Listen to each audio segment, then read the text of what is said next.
night long.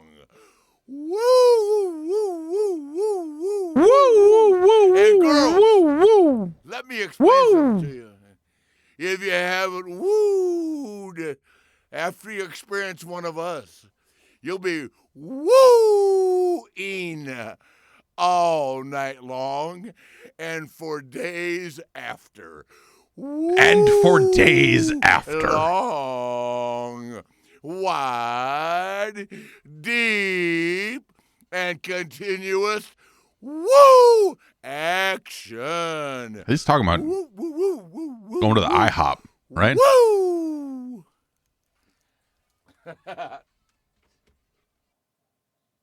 My favorite part about this one that I just decided is my favorite part for right now is File wheel on the and fly. Could we limousine ride? That's the way we roll. You know why? Could we limousine ride? Could be next. That's the way we roll. You know why? Could we limousine ride? We jet fly. We kiss steel. We could ever be first. Woman knows that not one of them could ever. There we go. In the world today, every woman knows that not one of them could ever be first, but a whole bevim could be next. That's the way we roll. That's the way we roll. But no, this part of this Rolls Royce. It's like the wettest sounding. Jet airplane everywhere we go. And Sway Lee, the Stafford brother, in all night.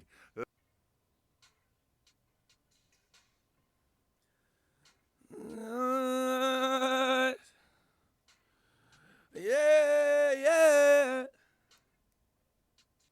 That's a good one too. Hi everybody, hello, welcome to the garage. I'm definitely in the garage right now, for real. I'm absolutely in the garage. How's everyone doing this fine morning? My daughter spent some time this morning playing Whale Trail. There's a junior version of Whale Trail that is that you can't lose, and I installed that, and she's been having a good time with the iPad, just kind of playing it that way, and it stopped playing the song. Remember Whale Trail, the mobile game? It plays the song. Whale Trail. But for some reason, the song stopped, and this junior version of Whale Trail is designed to not have any options or switches or anything in there that, kids can get into and mess up. So there's nothing in there that says turn off the song. And so I don't know how to turn back on the song. So it's this weirdly silent, like you just hear, lightning and thunder, the sounds of the game or whatever, and no actual music. And it's a bizarre experience. So I've had a bizarre experience kind of morning, kind of rushing to get everything ready here. I got, I plugged it into charge, but we probably won't look at it today, but they updated the play date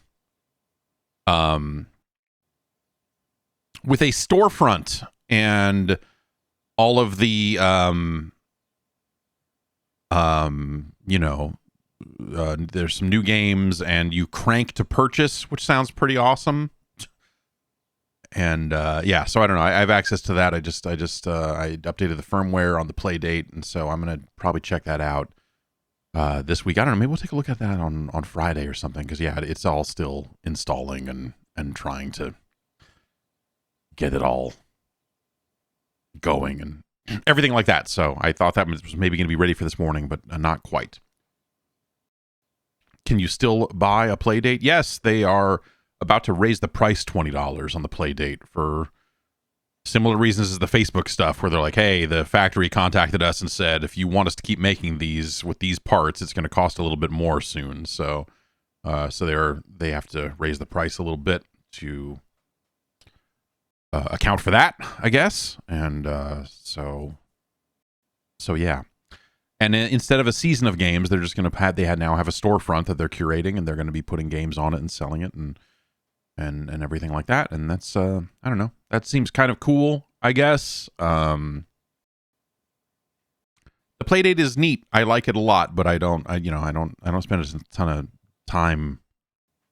I did not spend a ton of time with any of those games. We're looking okay. Bandwidth wise, we're looking good. I was worried because I don't know why I did this.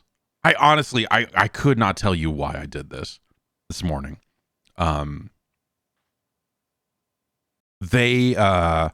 Activision decided to put the last 3 Call of Duty games onto Steam, the ones that were all Battle.net exclusives or whatever.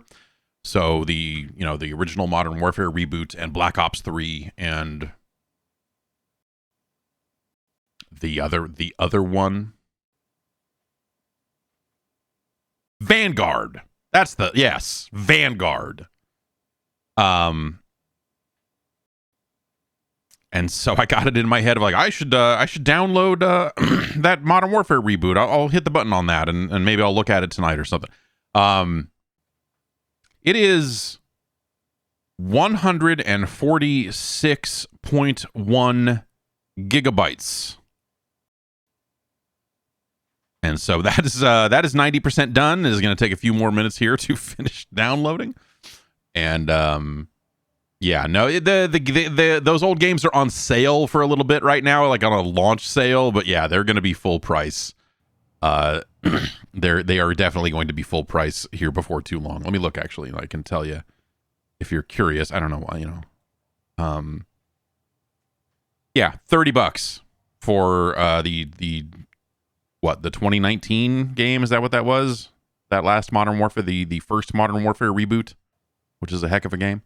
That's $30 right now until March 23rd, and then it'll go back up to 60. So, but look, it's no surprise that those games will be full price, because if you could get good ass recent Call of Duty games for a lot less money, then why would you buy the most recent one if you're a casual Call of Duty player? So there's no incentive. There's zero reason for Activision to put those games on sale.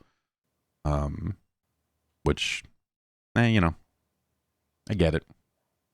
It never feels good, but you look at it yeah. I guess that's their prerogative. They can do what they want to do. I know, are people still playing the old one? I know when Warzone 2.0 kind of started to disappoint players, I definitely saw an uptick in recent social media videos, TikTok and whatnot, of people playing the old one, of the old Battle Royale game. And so I suspect there may be some people that do want to play that one specifically, but I don't know. If there's still a lot of interest. I mean, I would not want to play Vanguard, period. That's kind of, it's not a very good game. It does have Snoop Dogg in it and laser guns, World War II shit. Like Snoop Doggy Dogg and laser guns. I don't know. It's people get weird about World War II games, right? I mean, they're all like, "What about the experimental technology that they were working on? And what if it was a Tesla?" And so that it just ends up being a situation where developers go like, "What if Tesla coils could make sick laser guns in World War II?" And then before too long, it's like, "Here's a Nazi laser tank." And you're like, "All right, I guess, man." Yeah, it's a rich tradition, right? All the way back to Hitler in a mech suit and all of that.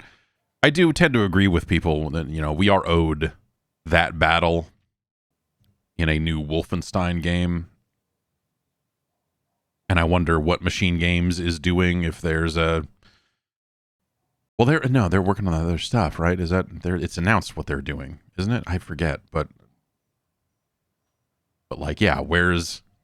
where is our third trilogy? Yeah, Indiana Jones. That's the thing they're doing. Yes. Where's our third Wolfenstein game? I get that maybe those last couple didn't necessarily it hasn't done gangbusters business, right? So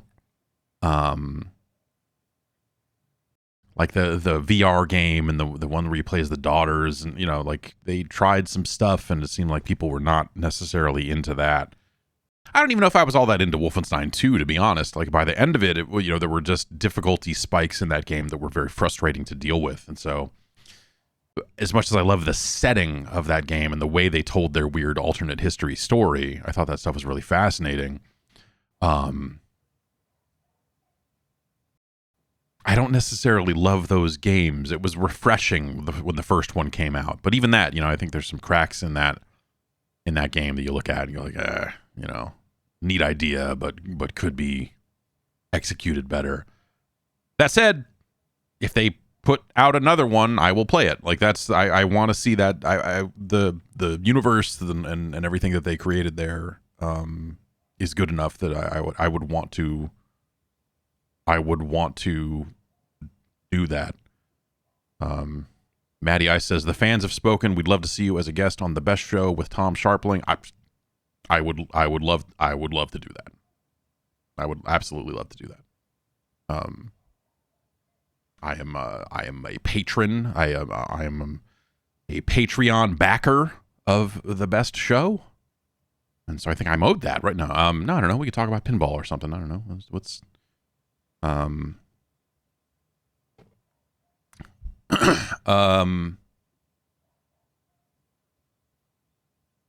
I'm, relatively local now. I understand he moved out here and has a studio and all that stuff now, right? So, anyway, I do want to play some video games today, but I want to go out in the garage for real and poke around a little bit.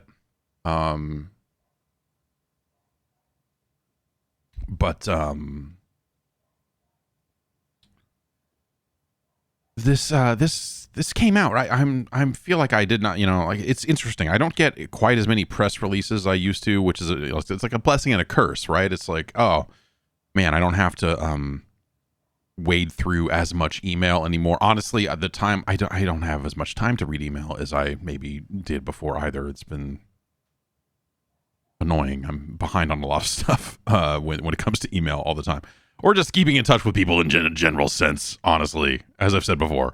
But yes, no, I am. This is accurate. This release date lines up. The Dead Cells Castlevania thing came out, and I am very curious to see what that looks like. I mean, it looks like Dead Cells with some Castlevania stuff. So is what it looks like. But I am kind of curious to dive into that and give it a go. So informal vote. Want to do garage stuff first, and I'll go grab the drink I got cooling in the freezer, or do we want to play some Dead Cells first? You tell me. I could go either way with it. Garage, end on garage. Garage first. I say Dead Cells. You know what? I am going to actually... Yeah, let's do garage first. But I'm not going to get the drink out of the freezer yet because I don't think it's cold enough yet. Personally. Okay. Let's see. I am going to close this remote desktop window. I still don't have a mouse hooked up to that machine, but I do have a keyboard now. So I need to find a mouse. That's going to be garage job number 1, is find a mouse I can hook up to this machine out in the garage. And let's go out there for a little bit and dig around and see what we can find. We'll hang out there. And maybe I'll see if I can get chat up on the monitor that I have hooked up out there and see how it all goes and so on and so forth and blah, blah, blah, blah, blah. Okay. No, this is an email about the Playdate stuff. Okay. I'm going to stand up and go out there. I'll see you in a little bit.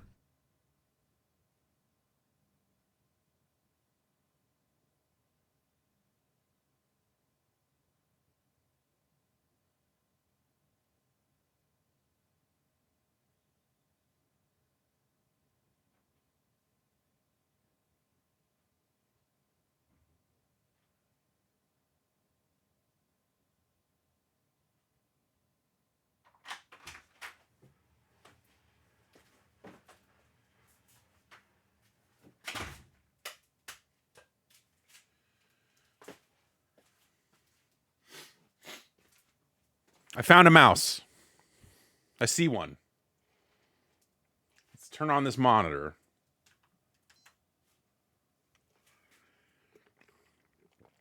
And see if it works. Oh, this says it's the PC is locked. We need to...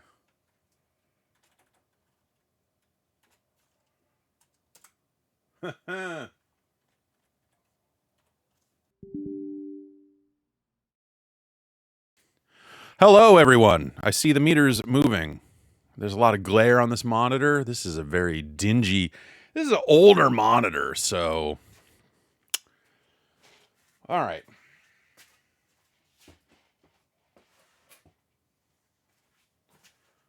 So what I'm gonna do is I'm gonna rotate this monitor because I have it vertical right now. I'm gonna have to move this stuff out of the way so that I can do that. And then I don't really have a place out here to put a mouse, but we'll figure something out. A mouse position.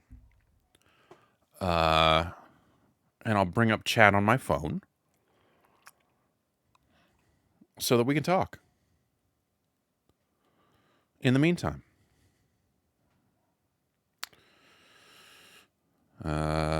Switching to creator mode. All right.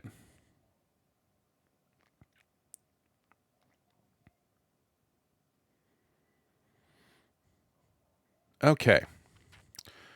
Focus. So it's not, I mean, the camera autofocuses. It's a webcam. It's nothing fancy. It's an older webcam. The problem is there's just not enough light in here. And so, you know, this webcam is not going to perform well under this low light situation. I have all the lights on that I can turn on. And, you know, it is what it is. So, but let's move some of this junk out of the way here.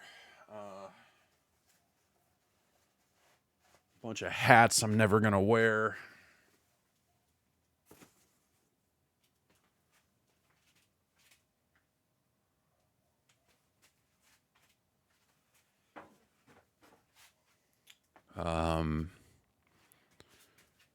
I do have another. Is this? No, this is not. I was going to say, is this another webcam? No, this is an audio mixer. If I had another, I do have another XLR mic. I do have this Razer audio mixer. It's sort of like a cheap Go XLR. But I don't think I need, you know, I think we're okay on the audio front for now. But I need to set this somewhere sensible. I can't just like be stacking this elsewhere in the garage. I need to clear out this so I can rotate the monitor.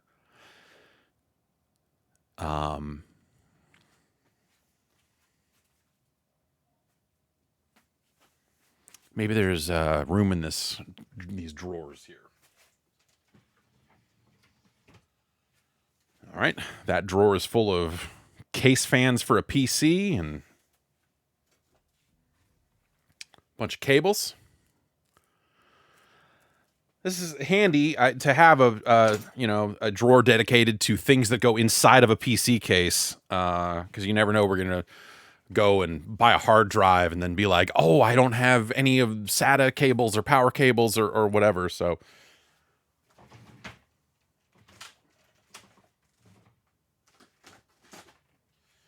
I've got my evil Uno figure here. Very nice. That's a sketch phrase, right? Very nice. Very nice, very nice. No? No.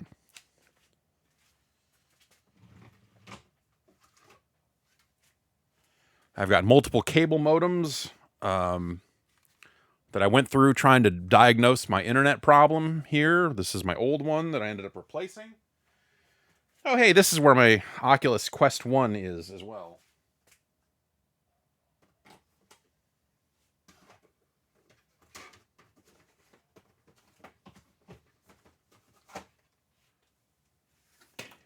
Just a couple of paper towels. You never know when you're going to need a couple of paper towels in a garage, right?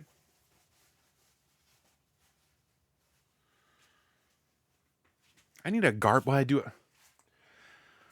Oh, I've got a big garbage box back there.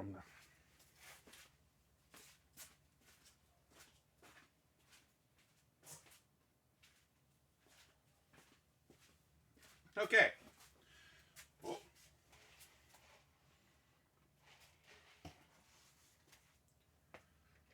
I've got this important piece of equipment here. This is very cool. You know, it's been it's a long time dream, I think, to do everything you can to be a little bit more like Cobra Commander.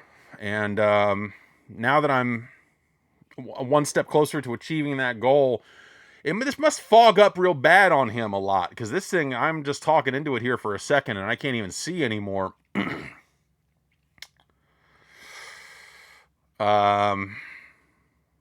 Yeah, this is not great. This is not great. Okay, we got some compact discs here.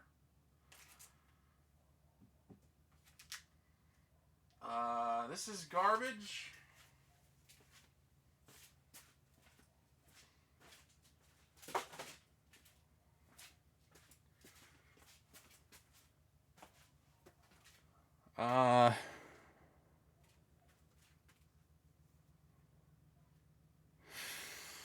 Let's see. We've got a spray bottle here. This is called Funk Away, for when you need to get the funk out. I forget what I had. There was something, it's like for sports equipment. I think this maybe was like something I was using on like VR gear to, when I was doing like VR workout type stuff. I can't wear it's okay. I can see a little bit better now. The plastic must be warming up.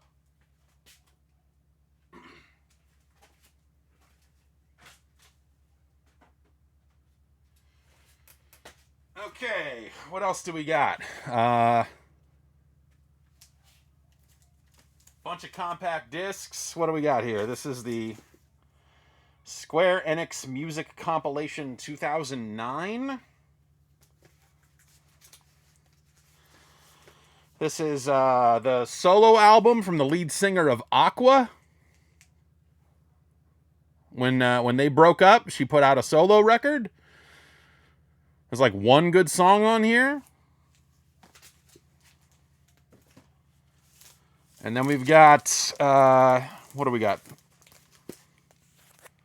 We got Tommy February albums here with the DVD first pressing things. Some Tommy Heavenly, of course.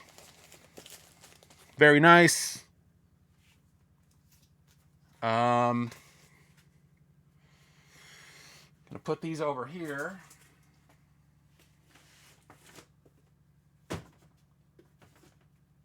Perfect.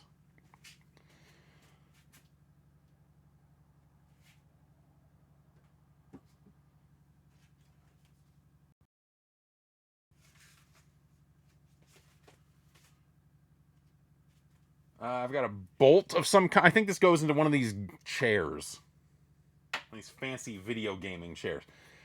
This is...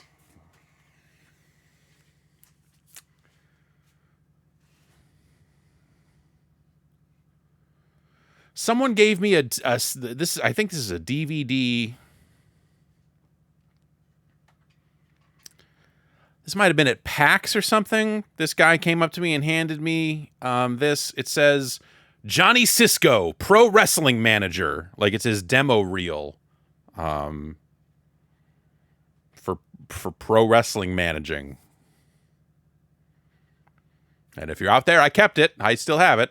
Have I watched it? Absolutely not. But that doesn't mean we're going to get rid of it. And I'm going to try not to show it because it has a cell phone number on it.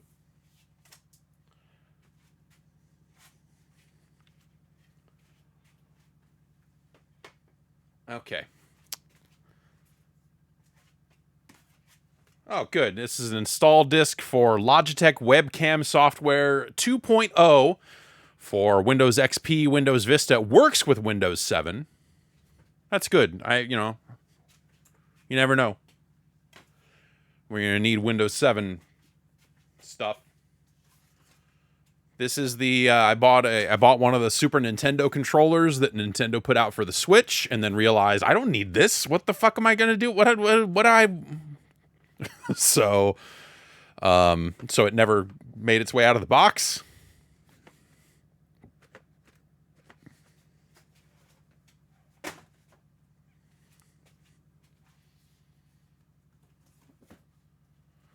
This is the all original power ball.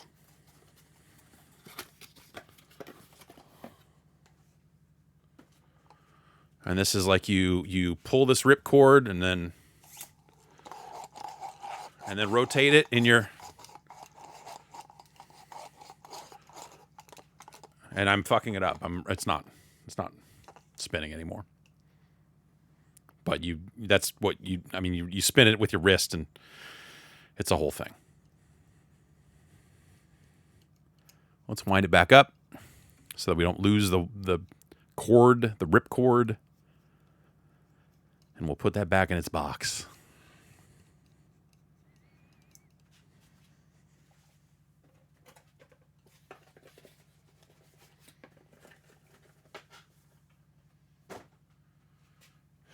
We've got a squishy GameCube, of course.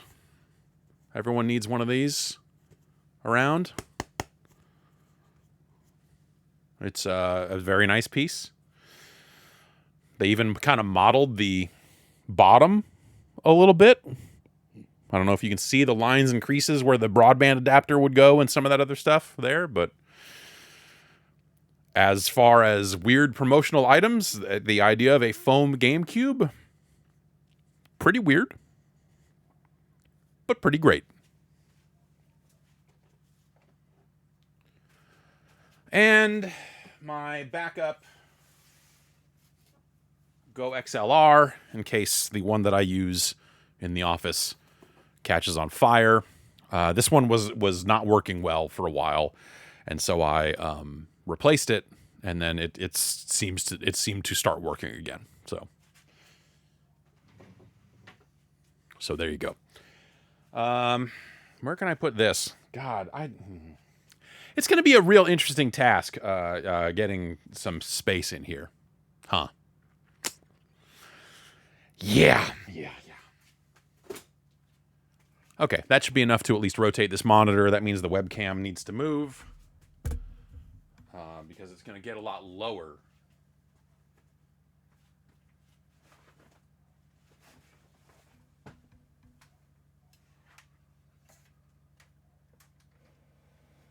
Oh, that's going to touch the keyboard if I don't move it out of the way. Hi.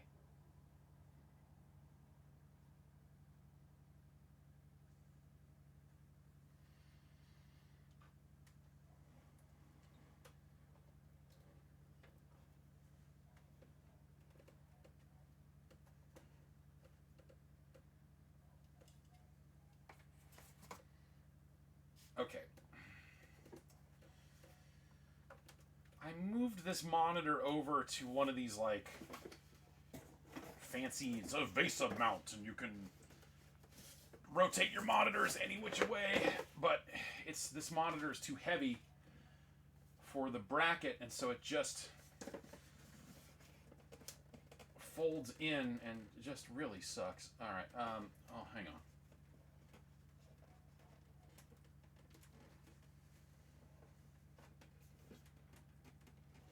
Okay, we need to jam this in. Wait, I can't need to see behind this thing to do this. There we go. Okay. Let's call that better. Let's call that better. I'm not going to call it good.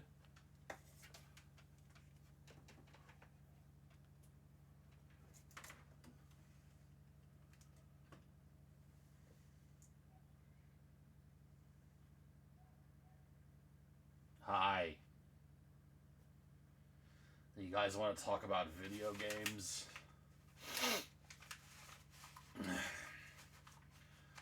I like Double Dribble.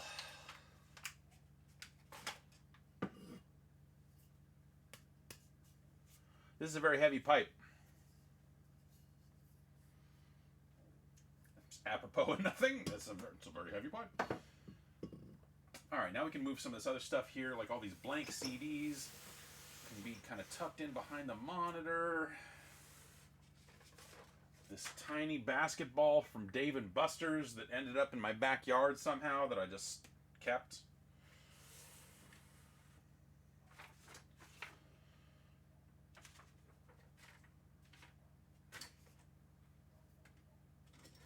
This USB stick has my Xbox 360 profile on it, and it's an Excitebike Nintendo eShop keychain. Because of course, right? Who doesn't have an eShop keychain?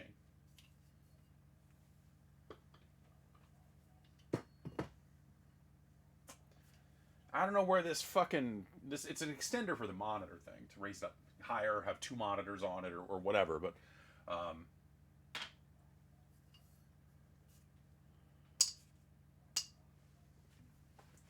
makes for a vaguely threatening kind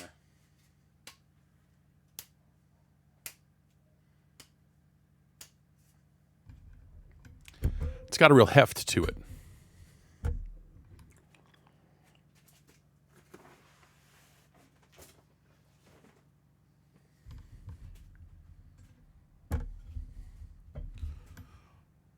We'll stand the microphone there, and then we'll lower it down a little bit. Because I'm trying to get a decent looking shot for this thing. For the next. This is where the next episode of Game Boys to Men will be recorded.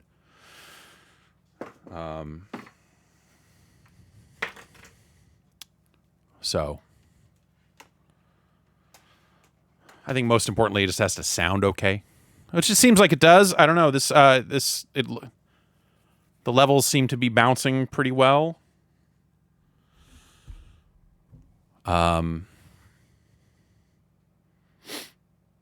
Yeah, I don't know. The levels look okay.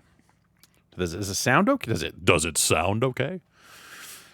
If I were to be here talking about what it was like writing about video games in the 90s, would that be a listenable thing? Sounds good? Okay, good. That's the actual important thing. So, if this shot is grainy and looks a little shitty, we'll get over it. I'll get some lights out here, and that'll solve that problem someday, but for just something that I kind of have to get together in a bit of a hurry, I think this will be fine. I'm loud. Yeah, it's I guess I just don't want to fucking peek and clip, and that's the thing is when I'm looking at it, it looks like I am redlining this microphone. So maybe I need to plug in a mouse.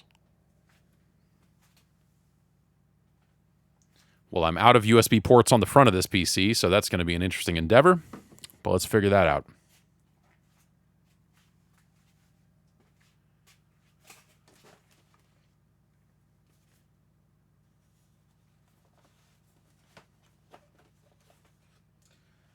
All right, my entire 3DO game collection of 4 games. Microcosm, Demolition Man, Shockwave 2, and Flashback.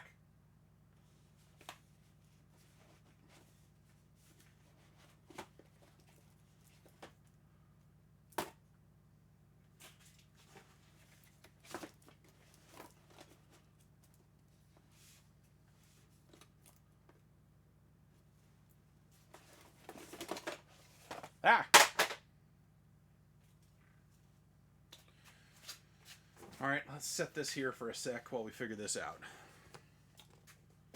That's probably going to be our mouse. Did I just cut myself? No.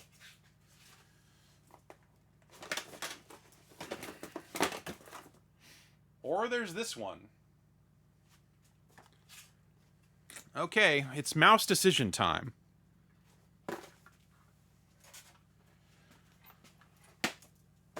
And I wonder, so after I plug the mouse in, I can get chat up on this, and that'll be a lot easier to do anything. Here we have the QPad 5K. It has 150 inches per second. Gold-plated USB. 10.8 MPX per second. That seems like a good number. 5K. Resolution 5040 DPI. It has a laser sensor. So that sounds pretty exciting. Or we have the Razer Imperator Battlefield 3 Collector's Edition mouse. Expert ergonomic gaming mouse. It too appears to have, yes, it also has a gold-plated connector. Very fancy.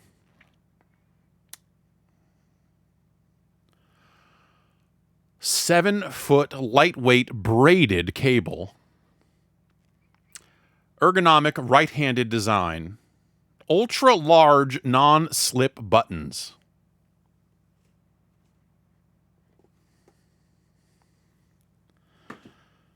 And if we open up this, we can get a look at it. Very fancy. But this one's got 7 buttons. And it has 10.8 MPX per second, which is pretty exciting as well. And this, I don't play a lot of Battlefield 3, so I think this mouse can be used to play any game. Unlock the Razer Serpent dog tag. Oh man, offer expires in 2012. Fuck. I could have got a cool Battlefield 3 dog tag if I had only opened this mouse.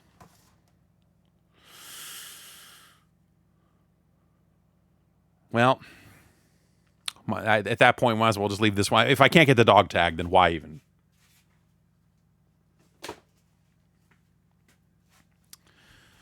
Okay. Set this here for right now. This is just a ridiculous setup I've got out here. But it is pretty funny that I have a computer sitting on top of this dresser. Well, the monitor. Yeah, I don't know. It's kind of a neat setup. I wouldn't want to do any serious computing out here. I have I have this mouse pad that I think came with the PC that I bought. The one that I have inside that I'm not using anymore. So we've got a mouse pad. This is a very fly setup, is what we're gonna call it. It's very fly.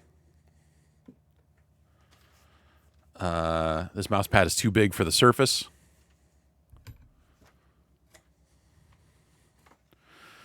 We're having a mouse pad situation here. I've got another mouse pad right here for lead and gold. And then they have decided to write the Jeff Gerstmann edition on it when they sent these out. And this, I wonder if I got the mouse, because it's a Q-pad mouse pad. I wonder if this mouse pad goes with this Q-pad mouse. Probably, huh?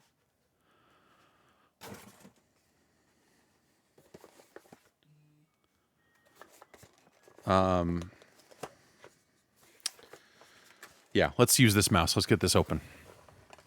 Lead and Gold was pretty good.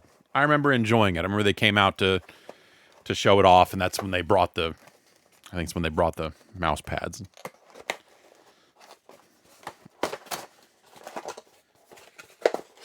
There's got to be a better way to open this box than what I am doing, but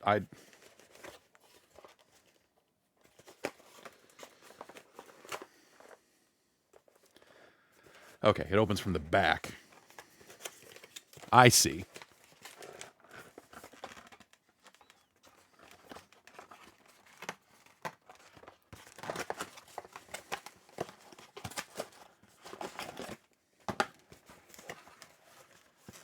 We have a bunch of paperwork in here, which, you need.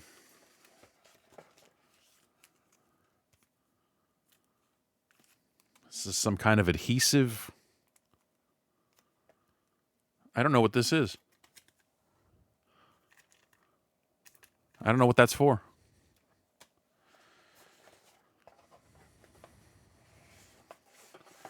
Oh, but we do have the QPad 5K drivers, which, thank God. Oh, is it spare feet for the mouse? I wonder, yeah. Would it punch out of it? Yeah, I'll have to.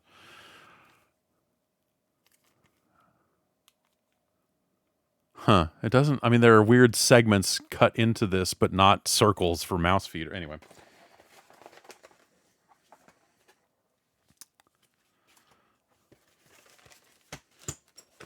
Mouse drivers. A CD with mouse drivers.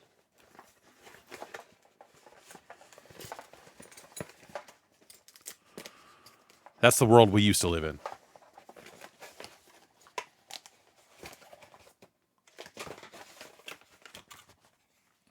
Okay.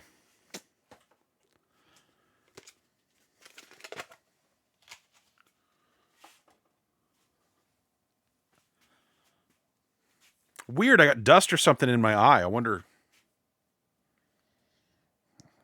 Wouldn't think that would happen out here with how clean it is. But, ow. All right, we're fine. Okay. Yeah, if I had left the visor on, this wouldn't be a problem. It's a good point. It's a good point.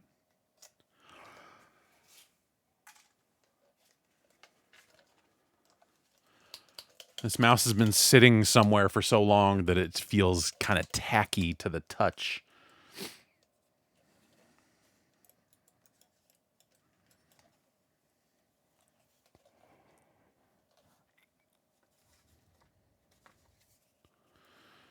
Okay, we'll set that over here. We'll set that over here. And then I need to reach behind this computer and plug in this mouse.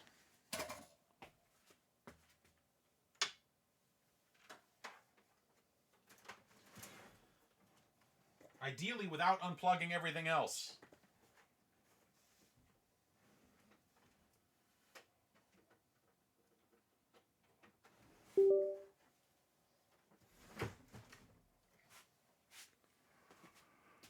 All right, we're in business. This mouse is... Okay, good. It has a sensitivity toggle on the mouse itself. This is still a little on the fast side, but what are you going to do? Okay, let's move that over there.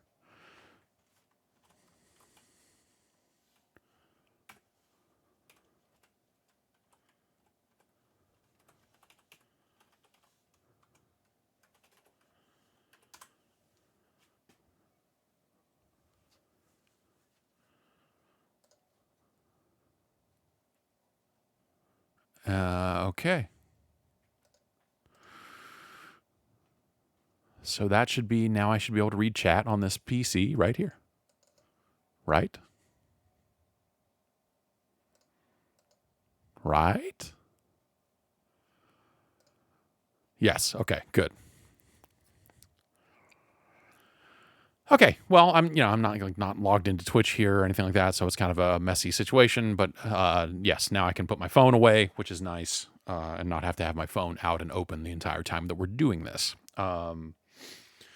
Great, this is a huge advancement. This is now fully operational. I could play games right here. I wouldn't, but one could do that.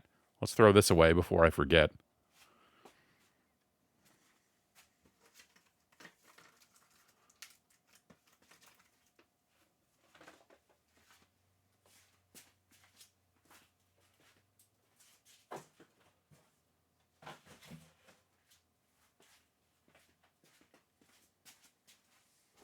This is also garbage.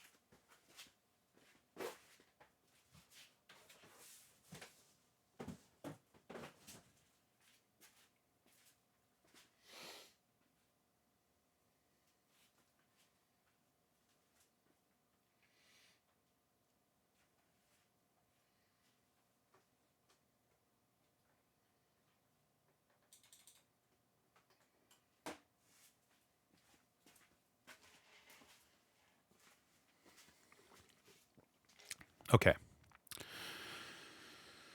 Great. The problem with having that big box of garbage back there is that our garbage cans fill up really quickly. And so that box has been sitting there for about 2 weeks now, and I've been unable to actually dispose of anything in it. And in order to actually make progress in here, I need to get things out of here. I can't just be shuffling things around and then be like, there's so much space. But yeah, there's some stuff also that I'm gonna have to do some dump runs or whatever to get rid of a lot of things. And then there's things that, what am I gonna do with this?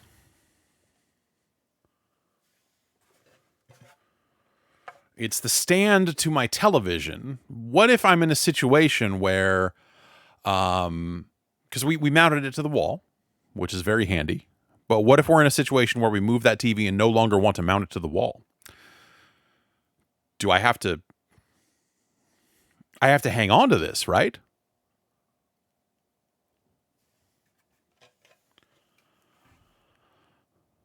So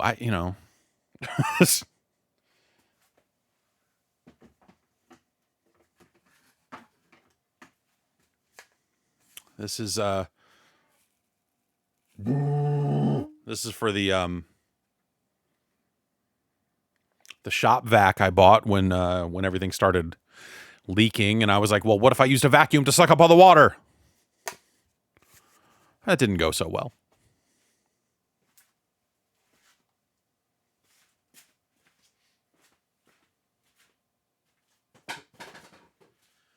Anyway, maybe we can get some different angles on things or whatever, but I get a longer USB extension cable for the webcam and move things around or something, but yeah, I don't know. But it's still cool that this is set up and good. There's still stuff right here that was stuff that was in the office before. And then when the water damage hit, I had to, clear things out of there. So like all of my physical Switch games, which I don't necessarily have a ton of, but,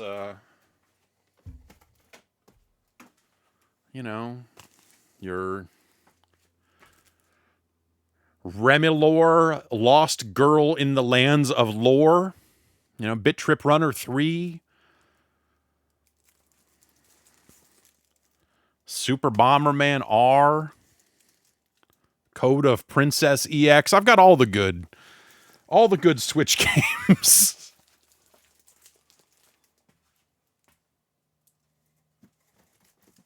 What else is even in here, man? It's the one physical PlayStation 5 game I have. The only physical PS5 game I have. This sealed copy of Hades. I mean, if you're gonna have one, this is a pretty good one, right?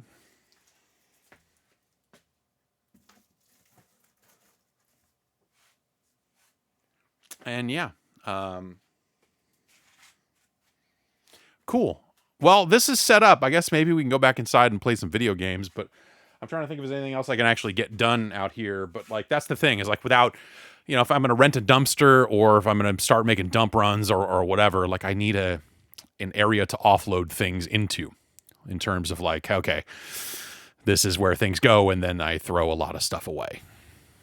A Rode clip-on mic or something so I mean, yeah, there are a lot of different options. You know what?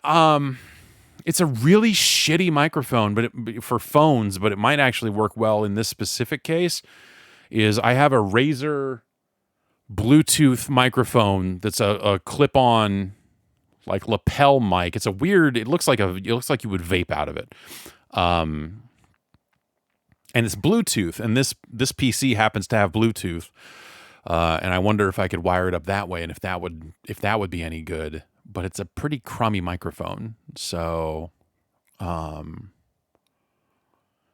maybe that might, I don't know, it might not be the best, but it would be a way for me to kind of walk around a little bit. Also, I mean, this microphone is fucking cranked up, so I can do a little bit of moving around.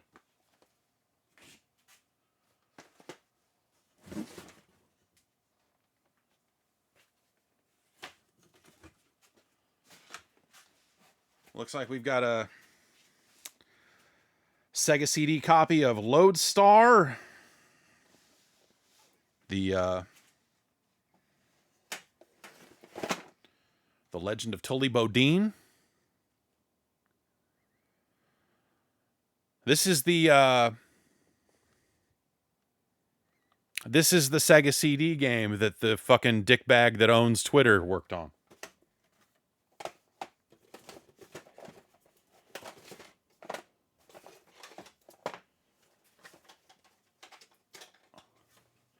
Got a couple of Game.com cartridges here. Wheel of Fortune. And Lights Out, which was the pack-in.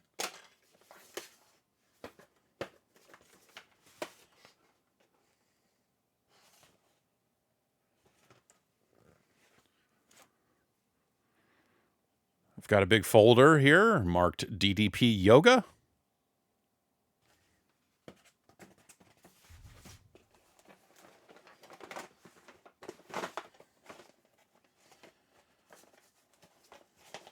Then we got the important shit like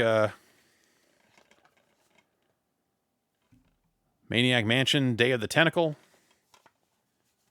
the CD version, and Raffi in concert. This is 3 Raffi concerts on 1 DVD. You really can't beat it, honestly. And they're separate tracks, so when you rip them, you can have, you can put them into your library as 3 separate video files, and that's pretty handy. But yeah, a 3 for 1. It's hard to go wrong, honestly. And then my Ouya is in here, but I'm not going to pull that out.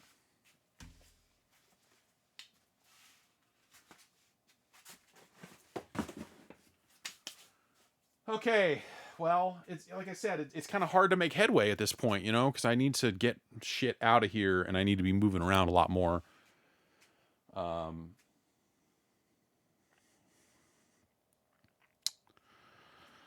And so I'm wondering if I should just, and I worry that like, if I do this, I'll never undo it, right? But maybe I need to look into a storage locker somewhere, a storage facility, and put things in there temporarily while I'm waiting to get a shed built here, and then I can move stuff back in once that happens. But yeah, I don't want to do that. But I do need room to move in here in order to get rid of the stuff. So like there's, what do I do with my keep pile? What do I do with my pile of stuff that I'm not getting rid of? You know what I mean? As I need to move things around and get a lot of other stuff done, that'll be kind of a hassle. So, because I need to go through everything as I start to throw things away. And then there's a lot of stuff that I'm not going to throw away. That's going to be stuff that is, donated or sold in some cases. Like, I'm probably going to, what I want to do, and I started doing this and then just haven't had time. It is so hard to, maybe this should be the rest of it should be me working on this project. Maybe not this stream, but so what I'm going to do, here's what I'm going to do. I got all these Super Nintendo games. And Super Famicom cartridges that I have no desire to own. But in some cases, the games are, everything's been dumped, right? I think every SNES game that was available in a retail format has been dumped in one way or another. Maybe there's some variants of like, oh, there was a Rev 1 of this that maybe hasn't been dumped, but like, generally speaking, like I don't think I have anything that hasn't been dumped, at least in terms of retail games. I have some prototype SNES cartridges that are not publicly circulated. Nothing amazing, but I do have some of that stuff, and I have dumped that, and I have that sitting in a directory somewhere, and I will just put it out one of these days as soon as I figure out how. But But what they want to do is they want to have photos of the insides of the cartridges and of the labels and all of this to kind of verify, like, so it's not just a dump of the cartridge data. It's like, here's the cartridge it came from, and here's what it looked like, and here's what the inside looked like. It's an incredibly time-consuming process, and I have done 2 of them and sent them in to the folks at No Intro that are trying to catalog this stuff. And I need to get in touch with the person actually hit me up a while ago, and I didn't get back to them, but I have a bunch of Neo Geo Pocket cartridges, some of which are unlabeled and some of which seem to be prototypes and betas and all of that. So those I need to dump. Neo Geo Pocket games are a little bit awkward. And so this person actually hit me up because I was talking about this on a stream months ago and said like, hey, I think you were probably talking about me. And then I haven't had time to write back to them. But yes, of course, the only person out there dumping Neo Geo games, that is who I'm talking to. And I have the means to dump the cartridges here, which is awesome. I just need to make sure I'm doing that in the cleanest and best way. And but the stuff like the SNES games, like I'm gonna get rid of all of them is the goal here. So I'm gonna take all these Super Famicom cartridges and get them out of my life, because we bought them for $1 a cartridge as an eBay lot, and half of them are fucking horse racing games. You know, it's like RPGs and stuff that I can't read anyway. So and I'm not attached to them. So but I do want to dump them, make sure that they are dumped and photographed and everything else, and then get rid of them. And you know, I don't think any of these are, you know, because so in case you're not familiar with the concept, there are like a lot of the stuff has been dumped, but it hasn't necessarily been verified. It's like, oh, here's a dump that's been on the internet for 30 years. And we're pretty sure it's good. It's the one that's been circulating. It checksums properly. It's whatever. And yeah, but there's value in like verifying that. And so in some cases, you have games that 8 different people have dumped and said, yes, this is the version of the game that this is this. And so that's why these games get dumped multiple times. And so yeah, I don't know. That's kind of what I want to do with that stuff, and then get rid of them, because I don't have any need for them. There's really no reason for me to keep them around. I'm not playing them, and so I'll probably get rid of like all of my SNES. Like I will probably, when all is said and done, I will probably have like 5 SNES cartridges or something, right? Like what will I keep? I'll keep Mario World. I'll keep Super Smash TV. I'll keep, I don't know, Mortal Kombat, because why not? And Firepower 2000, because I'm always talking about that. I'll keep that cool Tetris game. I'll keep the Sanrio Smash Ball. Yeah, like some of those games. Yes, of course. Yes, I will definitely keep Bill Lambert's Combat Basketball. And yeah, and then the rest of them, sell them off or whatever. Or I don't know, give them, you know, that's finding a way to sell them off that doesn't take a lot of effort, because I don't think they're worth anything really, generally speaking, especially the Japanese stuff. I went into the local video game store here, and I need to go to Game Dude and ask them, but I bet that they'll have the exact same answer, and say like, hey, I've got a bunch of Japanese SNES games. What do you give me for them? And they're going to go like, we will give you a pat on the back and say, get the fuck out of here. You know, because no one wants to buy them. No one wants to buy them because they can't sell them. No one is, especially maybe with Game Dude, because it's a larger shop, but no one's going to walk into some, you know, random strip mall video game store and go like, except for me, I go, do you have any Japanese SNES horse racing games? You know, it's just not going to happen. So that's just stuff that they'll have on hand forever, and they'll never know what to do with. Is the microphone cutting out? I thought I saw the level die for a sec.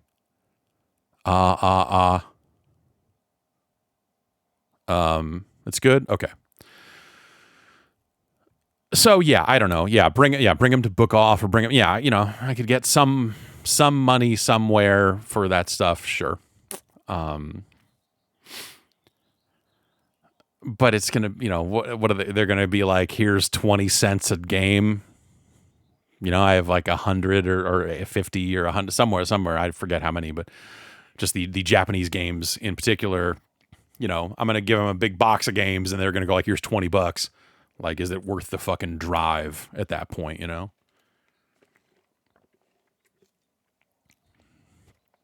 So it's not about the money. It is about getting that space back and getting that stuff that I just don't need out of here. So yeah.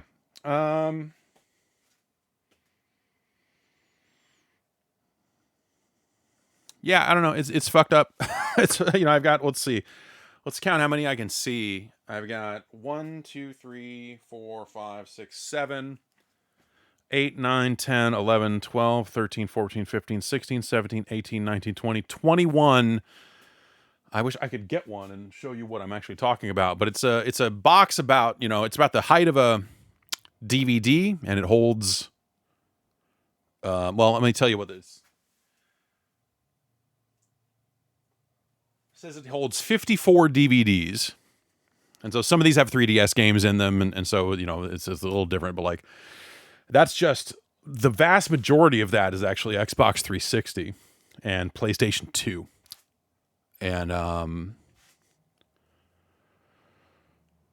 then there's more over there on the wall that are original Xbox, and PS1 games are in cases like that as well. And so, it's the games themselves that are taking up the vast majority of the space. The console hardware, not so much, but yeah. What if I hired somebody to do all this for you? I would, I feel like I have to look at everything. Like there's definitely going to be stuff that after I've looked at it, could be like, yeah, okay, now you get rid of this shit. But I have to go through this stuff and decide what I'm actually keeping and what I'm getting rid of. And so I have most of this stuff cataloged online, so I at least know which games should be in this garage. But I don't think I would trust someone to just come out here and get rid of things in bulk, right? Because I'm probably going to keep the 360 stuff. Basically, I think the general idea is to get rid of anything that can live on a flash cart or is easily emulatable. And with the exception of some like nostalgic favorites for each platform, that's almost everything. So that means keeping a lot of the optical media type stuff, keeping a lot of the PlayStation 1 games, keeping a lot of the PlayStation 2 games, keeping, the 360 stuff. So it's like, I will still have a lot of games. So that's why I'm like, oh, I'll get a shed and do this and whatever. So, yeah, but like when it comes to NES cartridges and SNES cartridges, I don't need them. When it comes to, I have a box over here with Intellivision stuff. I don't need any of that. But PlayStation 1 is easily emulatable, but it's there. So to me, it is flash carts work on real hardware, and the hoops you jump through to get a PlayStation 1, ODE or something like that set up is still a little too much that I feel like I should keep a lot of that stuff. Maybe there's some of it I get rid of and keep some of it. I don't really know, but it's hard to, yeah, it feels hard to let go of some of that stuff. So yeah. And like I have a couple of boxes of Dreamcast games, and I would keep probably, it's tempting to say I should keep all of the Dreamcast games, but I don't know. I think if I had the hardware with the ODEs in them, that maybe I would look at that and go like, okay, I can get rid of the vast majority of that stuff, but I don't really have all of that set up. And I don't want to deal with burning discs. I don't want to be in a situation where it's like, oh, I had all these games, but now I need to take all of these blank CDs I have sitting behind this monitor and burn a bunch of discs and whatever else. So I kind of don't want to dick around with that stuff too much. But yeah, I don't know. When it comes to like when I look at like what's the stuff I would get rid of, it is going to mostly be cartridge based stuff, because that's stuff that can live on flash carts and be very easy to play again on real hardware. When was the last time I burned a disc? I burned some Saturn discs last year. I burned a new pseudo Saturn Kai installer and a couple of games. just because I was hooking up the Saturn in there, and I realized I was like, oh, I need to get some games installed and figure all that out. Also, you know, you have to account for the idea that like Saturn games are cool. And so, you know, there's a part of me that says like, well, I should keep 100% of my Saturn games. Also because I don't really have that many. So, you know, PlayStation 1 games are small jewel cases. Those are easy to hang on to as well because they just don't take up that much space. It's when we get to the DVD case stuff of Xbox 360 and PS2, specifically those two consoles, because I have fucking let me look. I can actually tell you. I can tell you what I've got here.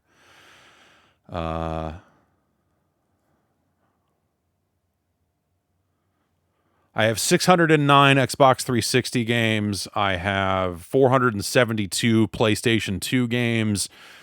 I have 262 PlayStation 3 games. I have 121 PS4 games. I have one PlayStation 5 game. 240 PS1 games.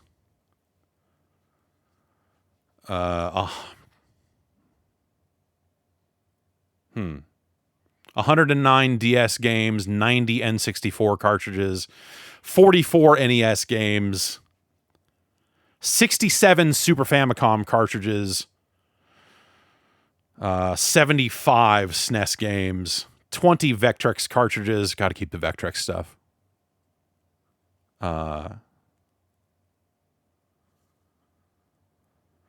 20 Neo Geo MVS carts, 28 AES carts, one Microvision game, 111 GameCube games, 134 Genesis carts, one Game Wave game, 24 Game Gear carts, 111 Game Boy Advance games, 104 Famicom carts, 17 CD TV games, 103 Atari 2600 carts, 5 arcade games / arcade boards,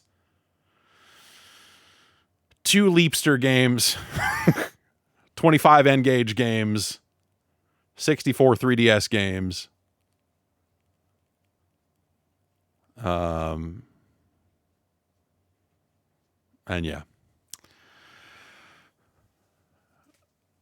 And a lot of that stuff is cool. So like a lot of that stuff I want to hang on to because it's cool. Like I feel like I want to keep all the PlayStation 2 games. But realistically, I could probably go through it and be like, I don't need 8 years of Madden games. I just don't. So a lot of that could probably be thinned out as well, you know, and thin that down to like, there's a lot of PS2 and Dreamcast stuff that I bought in Japan that I feel like I have this like kind of personal attachment to a little bit, where it's like, oh, I remember going over there and buying all these, or I remember importing all of these Sega Ages games for the 2600 or for the Sega Ages 2500 games for the PS2.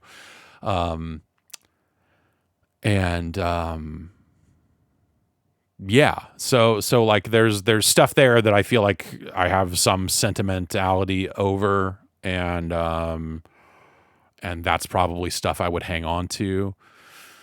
But like, I don't know, man. Like, yeah, like you say I could probably cut out a lot of Xbox 360 games. You're almost certainly right. Let's look. 609 games. 007 Legends. Don't need it. 007 Bloodstone. Don't need it. 50 Cent Blood on the Sand. Need it. 2006 FIFA World Cup. Don't need it. AC/DC Live Rock Band Track Pack. I weirdly enough, I'm like, I should keep that. I don't know why. But like, I'm like, oh yeah, I should hang on to that. Ace Combat 6. Adrenaline Misfits. That was that Kinect game, right? Don't need it. Though, I've been thinking lately that when my daughter gets a little bit older, what if I hooked up the Kinect? I want to try that Sesame Street game that Double Fine did, and see if she enjoys it. The Adventures of Tintin the game. Don't need it. Afro Samurai. Don't need it. Alan Wake. 2 copies of Alan Wake, apparently. Don't need them. Alice Madness Returns. Nope. I'm good. Aliens versus Predator? No. Aliens Colonial Marines? Definitely keeping that. Of course. It's the best. It's a classic. All Pro Football 2K8. Alpha Protocol. We're keeping Alpha Protocol. The Amazing Spider-Man. Who cares? Amped 3. We're keeping Amped 3. Apache Air Assault. No, thank you. Aqua Zone Life Simulator. I'd probably keep any of my Japanese Xbox 360 games. In case I go back and need to get Japanese achievements one of these days, you know. Armored Core 4 Answer. I'm good. Maybe that's something I hang on to and play once and go like, people are talking about Armored Core. Let's play it. But, Army of Two. No. Army of Two, the 40th Day. I'm good. Army of Two, the Devil's Cartel. I'm probably all right. Assassin's Creed. Apparently 2 copies of Assassin's Creed. I don't know what the difference is here, but it's in here twice. Assassin's Creed 2. I remember liking that game quite a bit. Assassin's Creed 3. No, thank you. Assassin's Creed Rogue. I'm all right. Assassin's Creed Brotherhood. That's the best one. I'd probably keep it, even though you only need it, right? But you know. Assassin's Creed Revelations. No. Asher's Wrath. Maybe you hang on to that. Attack of the Movies 3D. Probably not.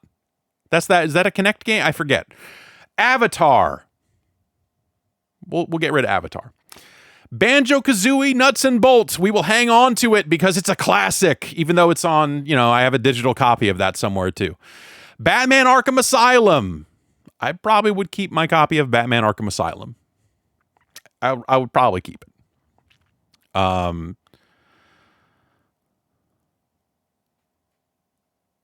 2 copies of Batman Arkham City. I don't know why that's Batman Arkham Orange. Batman Arkham Oranges. Get rid of it. Battle Fantasia. That was an all right fighting game. Do I have any Atari 2600 games in box? Got this sealed copy of Defender.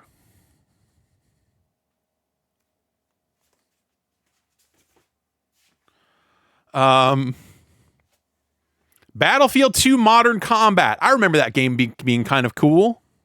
Battlefield 3. See, and the other thing with Xbox 360 stuff is I'm sure there's a way to like download games and play bootleg 360 games, right? But I don't have the means to do that. What if I wanted to get on Xbox Live for some of this stuff because some of these games probably still work, right? What if we wanted to get together and like we're gonna have a Battlefield 2 Modern Combat Day? Xenia is good but not awesome. It's not as good as as RPCS3 is, I think. But yeah. Do we need to flash firmware? Whatever, Like again, I don't want to burn discs because I already have the discs, so there's no point in that. Battlefield 3, Battlefield 4, Battlefield Bad Company, Battlefield Bad Company 2. I'd probably keep the Bad Company games in that situation. I would not keep Actually, I probably would ditch Battlefield 4 for Xbox 360 because didn't that also come out on PS4? Anyway, Battle Stations Pacific, Battle Stations Midway. Nope. Bayonetta. I'm good. Could probably get rid of that. Beautiful Katamari. Big Bumpin'. We're keeping Big Bumpin'. The Biggest Loser Ultimate Workout. It's another Kinect game, I think. The Bigs 2, Binary Domain we would keep. Bionic Commando we would keep. Bioshock 2, Bioshock Infinite. Probably not. I might hang on to Bioshock 1 because that's probably the copy that I actually reviewed, and I have an anger about how the way reviews went down around Bioshock 1. And so I would probably hang on to that.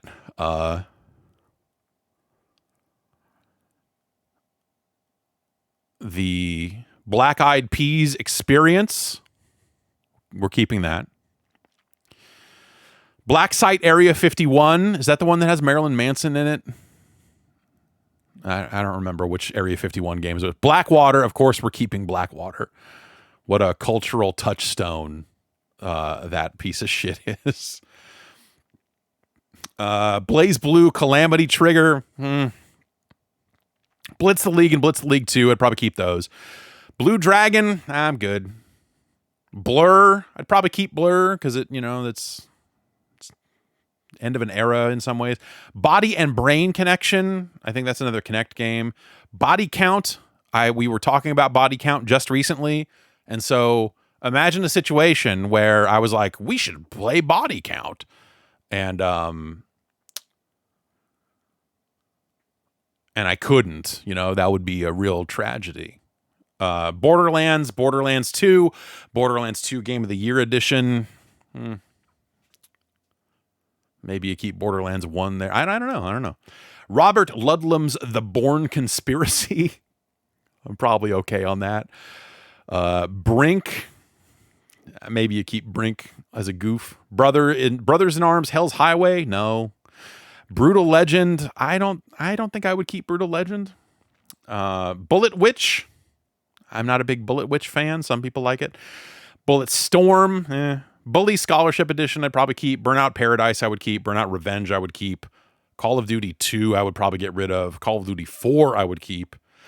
I'd probably keep Black Ops. I apparently have a 360 version of Ghosts. Modern Warfare 2, probably hang. I don't know what I'd do with those. It's like the temptation is to keep them, but Modern Warfare 3, who cares? Call of Duty World at War, no thank you. Call of Juarez Bound in Blood, probably not, but maybe Call of Juarez The Cartel would be worth hanging on. What was the good Call of Juarez game? It was the downloadable one, right? I forget. Castlevania Lords of Shadow, no. Catherine, probably not. Child of Eden, I've been thinking a lot about lately. Yeah, Call of Juarez Gunslinger, that's the one that's good, right? I've been thinking about Child of Eden lately, and I really didn't like it when it came out, but I kind of want to go back to it and get another look at it. Chronicles of Riddick, Assault on Dark Athena. I'd probably keep that. Clash of the Titans, who cares? The Club, I hate The Club. The Club is a terrible game. The Club is a bad game.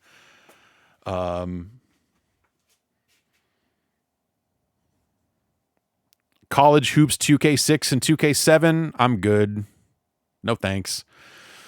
Command & Conquer 3 Kane's Wrath and Command & Conquer 3 Tiberium Wars. Command & Conquer Red Alert 3. I mean, the iconic series on its best platform.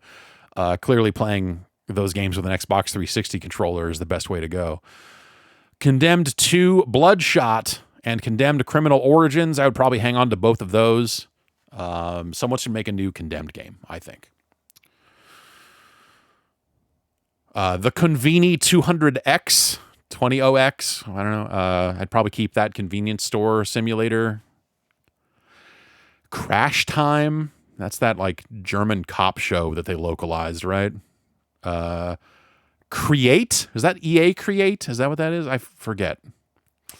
Crisis 2 and Crisis 3, no. Coldecept Saga, no. Damnation, no. I'd probably keep all 3 Dance Centrals. Would I keep Dance Dance Revolution Universe? Is that the Kinect one? No. I don't know that I have any Xbox 360 dance mats. Dance Masters is the Kinect game.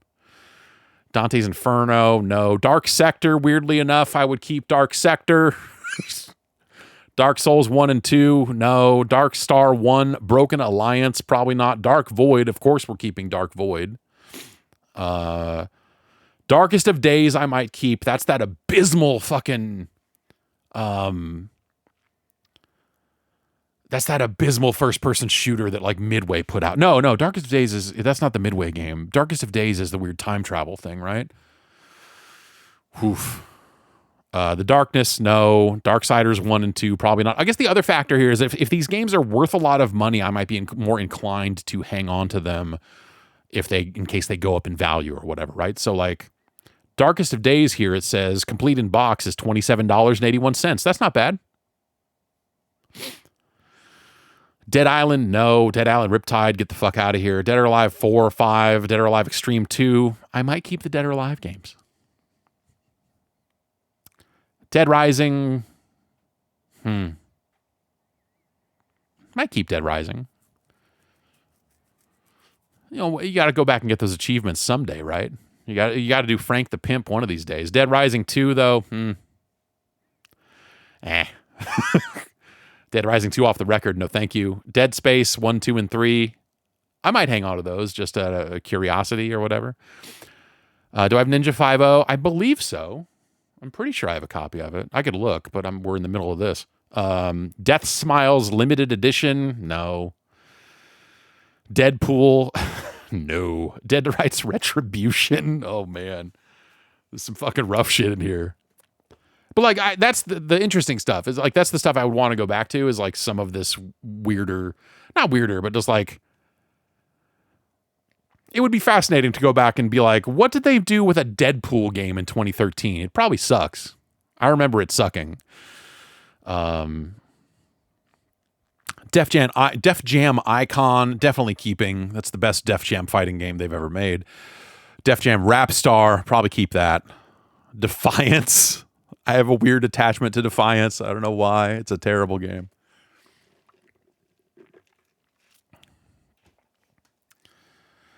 Destiny. I would keep Destiny on the Xbox 360. Does it do anything anymore? I don't know. Is that still playable? They left it up, but like stopped updating it at some point, right? I forget. Deus Ex Human Revolution. You know, you probably just play that on console, right? Dead or Alive. Devil May Cry HD Collection. Nah. Diablo 3. That's probably not the version I would keep. Digimon All-Star Rumble. Nope, I'm good. Dishonored. Nope. Disney Epic Mickey 2. No, thank you. Disney Universe. Probably not. Disney's Bolt. No. Divinity 2 Ego Draconis. No, thank you. Divinity 2 The Dragon Knight Saga. No. DJ Hero 2 I would keep. I have the turntables in this rack above my head here. I have the Renegade Edition turntables up there. So yes, definitely keeping DJ Hero. Kudo Sonoda was in charge of Icon and thought we need to get rid of the wrestling in our wrestling game. He's right. Like, they're rappers. They're not wrestlers. Like, the dumbest thing they did was say, let's put rappers into a wrestling game. Like, those like Fight for New York and stuff like that are like fundamentally flawed when it comes to what you would do to properly address the source material. If you want to make a game with rappers fighting, you don't put them into a fucking wrestling engine, you know? Like, that was always a dumb idea. Like, it's okay to like those games or whatever because they play like the wrestling games that you like, but that was always a weird concept. That was always like, you need to at least acknowledge that the only reason you like those games is because you liked those wrestling games that came out before it. And so you like that. Conceptually, the idea of Def Jam suddenly being a wrestling game makes no fucking sense, and it never did. So Def Jam Icon being a game where you have moves that literally manipulate the music and the whole kind of background kind of bops in time to the music.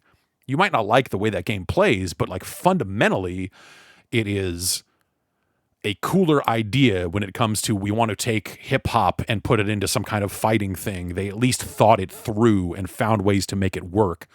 And E40 is in it. So yeah, it's a much cooler idea than let's take the Aki engine and put Snoop Dogg into it. Like, that's dumb. It was always dumb. It's funny, like this, you know, the storylines, and there's moments in there that you're like, that's hilarious. But like, no. Dodonpachi Daioju Black Label Extra. Apparently complete in box. That's $100. We'd probably keep it. I don't have any attachment to it, but Dragon Age 2. I might keep Dragon Age 2 because my wife likes Dragon Age 2, and that's probably the version she played. Dragon Age Origins, Dragon Ball Raging Blast and Raging Blast 2. No, thank you. Though Raging Blast 2 is apparently $45. Dragon's Dogma, I'd play it on PC. Don't need it. Dream Sea Club. Well, we're keeping all the Japanese stuff. Driver San Francisco, probably not. Duke Nukem Forever.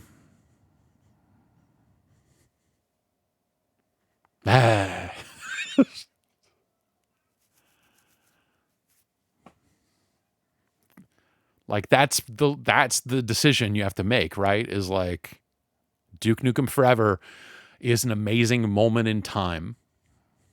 It's a dreadful video game. You would never want to play it, but I would lean towards keeping that. Dungeon Siege 3, however, probably not. Dynasty Warriors 5 Empires, Dynasty Warriors 8, Dynasty Warriors Gundam, Dynasty Warriors Gundam 2, no. EA Sports Active 2, probably not. EA Sports MMA, probably not. EDF 3, EDF 2017, probably not. Eat Lead, The Return of Matt Hazard, I would probably keep that. It sucks. It's a terrible video game. But again, what are we doing? We're hanging on to terrible video games that might be fun to look at someday. El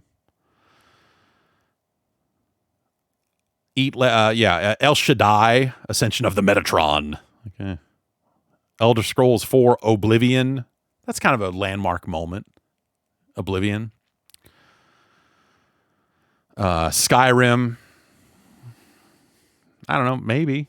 Why are copies of Skyrim on Xbox? Oh, no, okay, never mind. That says $3, not $30. I was going to say, why is that happening? Enchanted Arms? Probably not. Enslaved Odyssey to the West? No. Aragon? No. Every Party, which is a minigame collection that came out in Japan. Probably hang on to it. Fear 3? Nah. Fable 2, I'd probably keep. Fable 3, I'd probably keep. Fable the Journey, maybe not. Facebreaker. Remember that EA? It's like an EA boxing game, right? I remember it being bad. Fallout 3. Fallout New Vegas, I might hang on to. I don't know. I mean, all those games are on PC, right? So it's like, you know, if you are going to play them, are you going to dig out an Xbox 360 to play them? Probably not. Far Cry 2, no. Far Cry Instincts Predator, absolutely not. FIFA 06, FIFA 07, FIFA 11, FIFA 12, FIFA Street, no. Fight Night Champion, Fight Night 3, Fight Night 4, no. Well, which one has the Burger King in it? I'd probably keep that one. Fighters Uncaged, that's that Kinect game, I think. Final Fantasy 11, Chains of Promethea. Does it still work? I wonder. Final Fantasy 13, no. Flat Out Ultimate Carnage, no. Forza Horizon, probably not.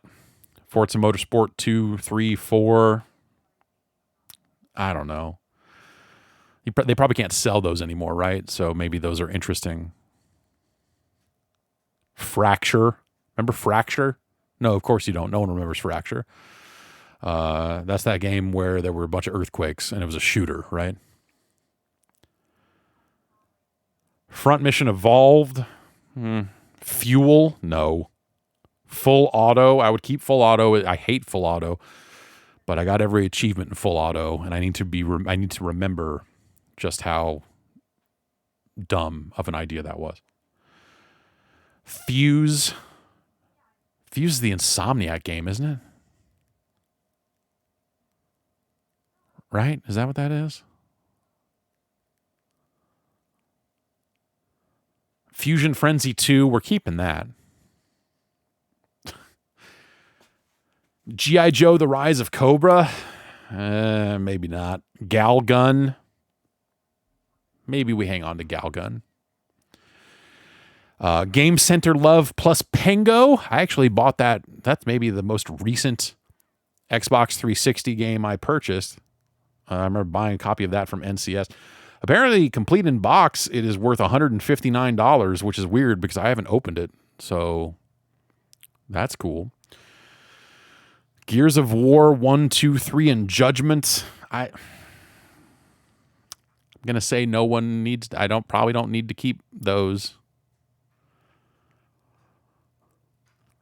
Ghostbusters, the video game, probably not. Godfather and Godfather 2, no thank you. GoldenEye 007 Reloaded, no.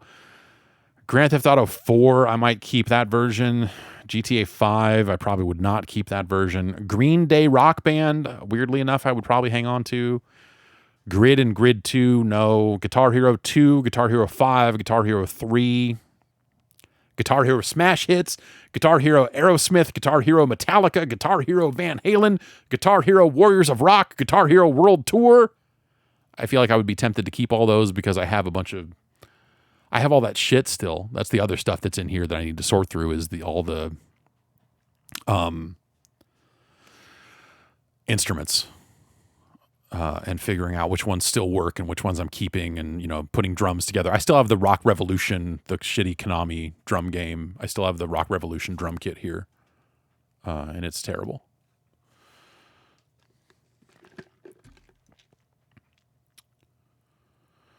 Gun. I might keep Gun. Gun's a weird cross-gen game. It's pretty early. The Gun Stringer, definitely keeping the Gun Stringer. Hail to the Chimp, the presidential party game. Maybe. Halo 3, Halo 3 ODST, and Halo 4. I have the Master Chief head over there somewhere. I might keep that. Halo Wars, probably not. Halo Anniversary, Reach, might keep Reach. Whichever ones are not easy to play, right? Reach is not part of the Master Chief collection, and neither is ODST, right? So I'd probably want to keep those. Heroes Over Europe, no. The Hip Hop Dance Experience, definitely. Hour of Victory, that was the game I was thinking about before. That's the midway first-person shooter that's kind of, that sucks. Hulk Hogan's Main Event, probably going to keep that. Hunted, The Demon's Forge, no. The Idolmaster, Live for You, or Live for You. I don't know which. Probably keep that. Import Tuner Challenge. That's a rebranded Shitoku Highway Battle. That game was not terrible, but I probably would not keep it.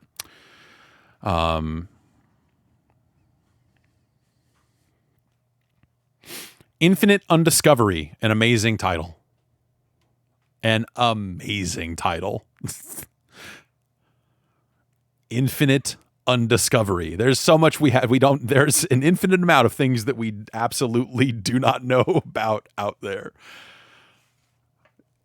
Injustice. I like Injustice. I don't. Injustice 1 came out other places though, right? Would you keep the 360 game? Maybe not. Infinite Undiscovery. Yeah, I remember that game not being well liked. Some of these are going to be sealed also. Like that might be a sealed copy of Infinite Undiscovery on top of that because why would you open it? Inversion. That's a game where you, I think it's a shooter, but you're upside down sometimes. Quantum of Solace. Jumper, Griffin's Story. No. Jurassic the Hunted. That probably sucks, right? Just Cause 1, 2, and 3. No, you play that on PC. Do you think, does Jumper have the Third Eye Blind song in it? Just Dance 2014, no. Cameo, Elements of Power, absolutely. Kane and Lynch, Dead Men, probably keep that. My copy is ripped a little bit from Aaron Thomas. When we were drinking, he was mad at that game for reasons, and he defaced it. And I was actually bummed out a little bit because I was like, no, I want to keep that in nice shape because it's because even 2 weeks later, I was already like, I'm gonna hang on to that. Kane and Lynch 2, Dog Days, a much better game than the first one. Kane and Lynch 2 Dog Days is actually legit cool. It does some neat stuff. It's the macro blocking, all the weird like handy cam kind of stuff that they tried to do in that game. It's fucking neat. It's a much better shooter also. It's a filthy video game. In a good way. The first one was like it was like someone just sprinkled curse words in random places around the script and said, yeah, man, it's edgy. It was like, but instead it came off like, you guys don't speak English natively, do you? Connect Joyride, Connect Nat Geo TV, Connect Sensor with Connect Adventures, Connect Sesame Street TV. I might keep a lot of this Connect stuff. Just again, I'm curious to see, if my daughter would ever enjoy that stuff when she gets a little bit older. King of Fighters 12 and 13, probably don't need them. Kingdoms of Amalur Reckoning. I'm tempted to want to keep that, but I know that's been re-released.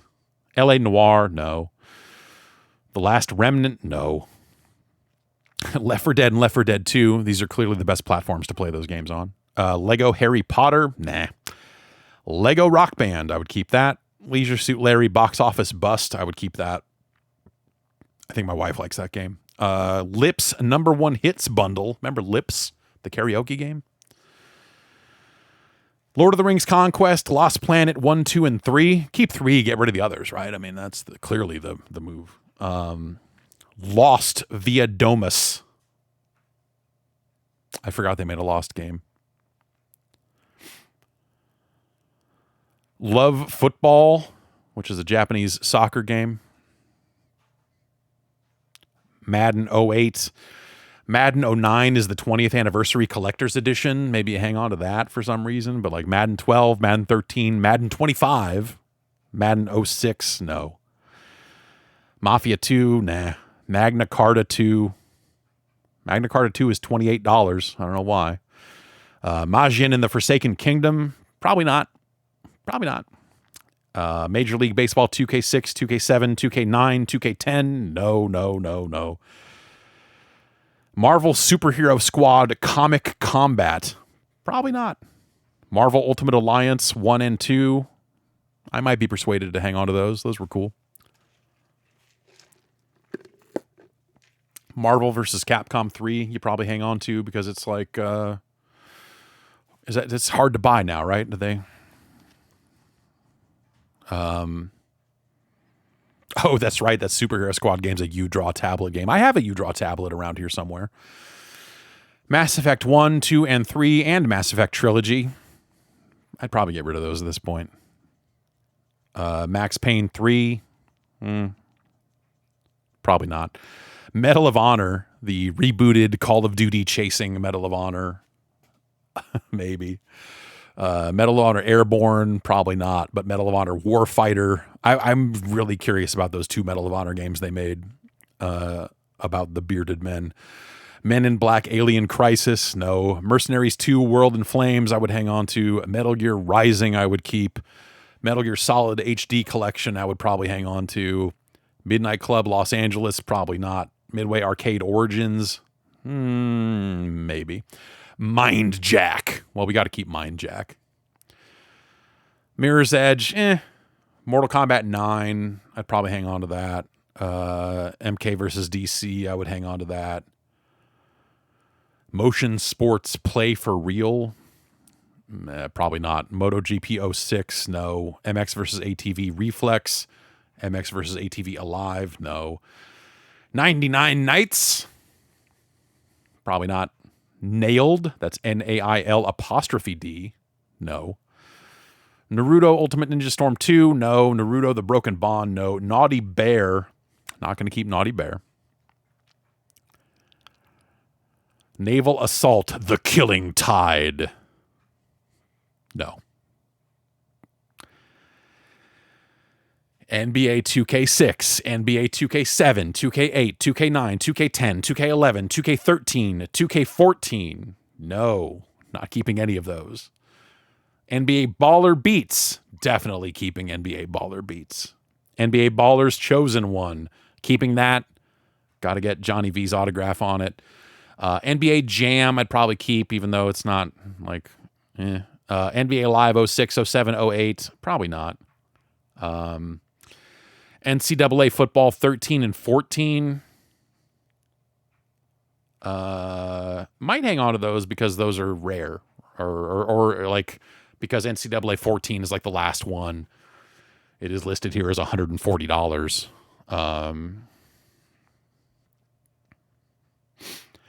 NCAA March Madness 07, no. NCIS, no. Need for Speed Carbon, probably not. Need for Speed Hot Pursuit, sure. A Need for Speed Shift, definitely not. Need for Speed Most Wanted, the original one, yes. Need for Speed Most Wanted, the reboot, maybe. Need for Speed Pro Street, no. Need for Speed The Run, maybe you keep The Run because of how weird it is. Need for Speed Undercover, no thank you. Never Dead, no. NHL 2K6, 2K7, 2K9, 2K10, NHL 07, 08, 11, 12, 13, no. Nicktoons MLB, probably not. Nike Connect Training, probably not. Ninja Blade, oh man, remember Ninja Blade? Like, probably not, right? But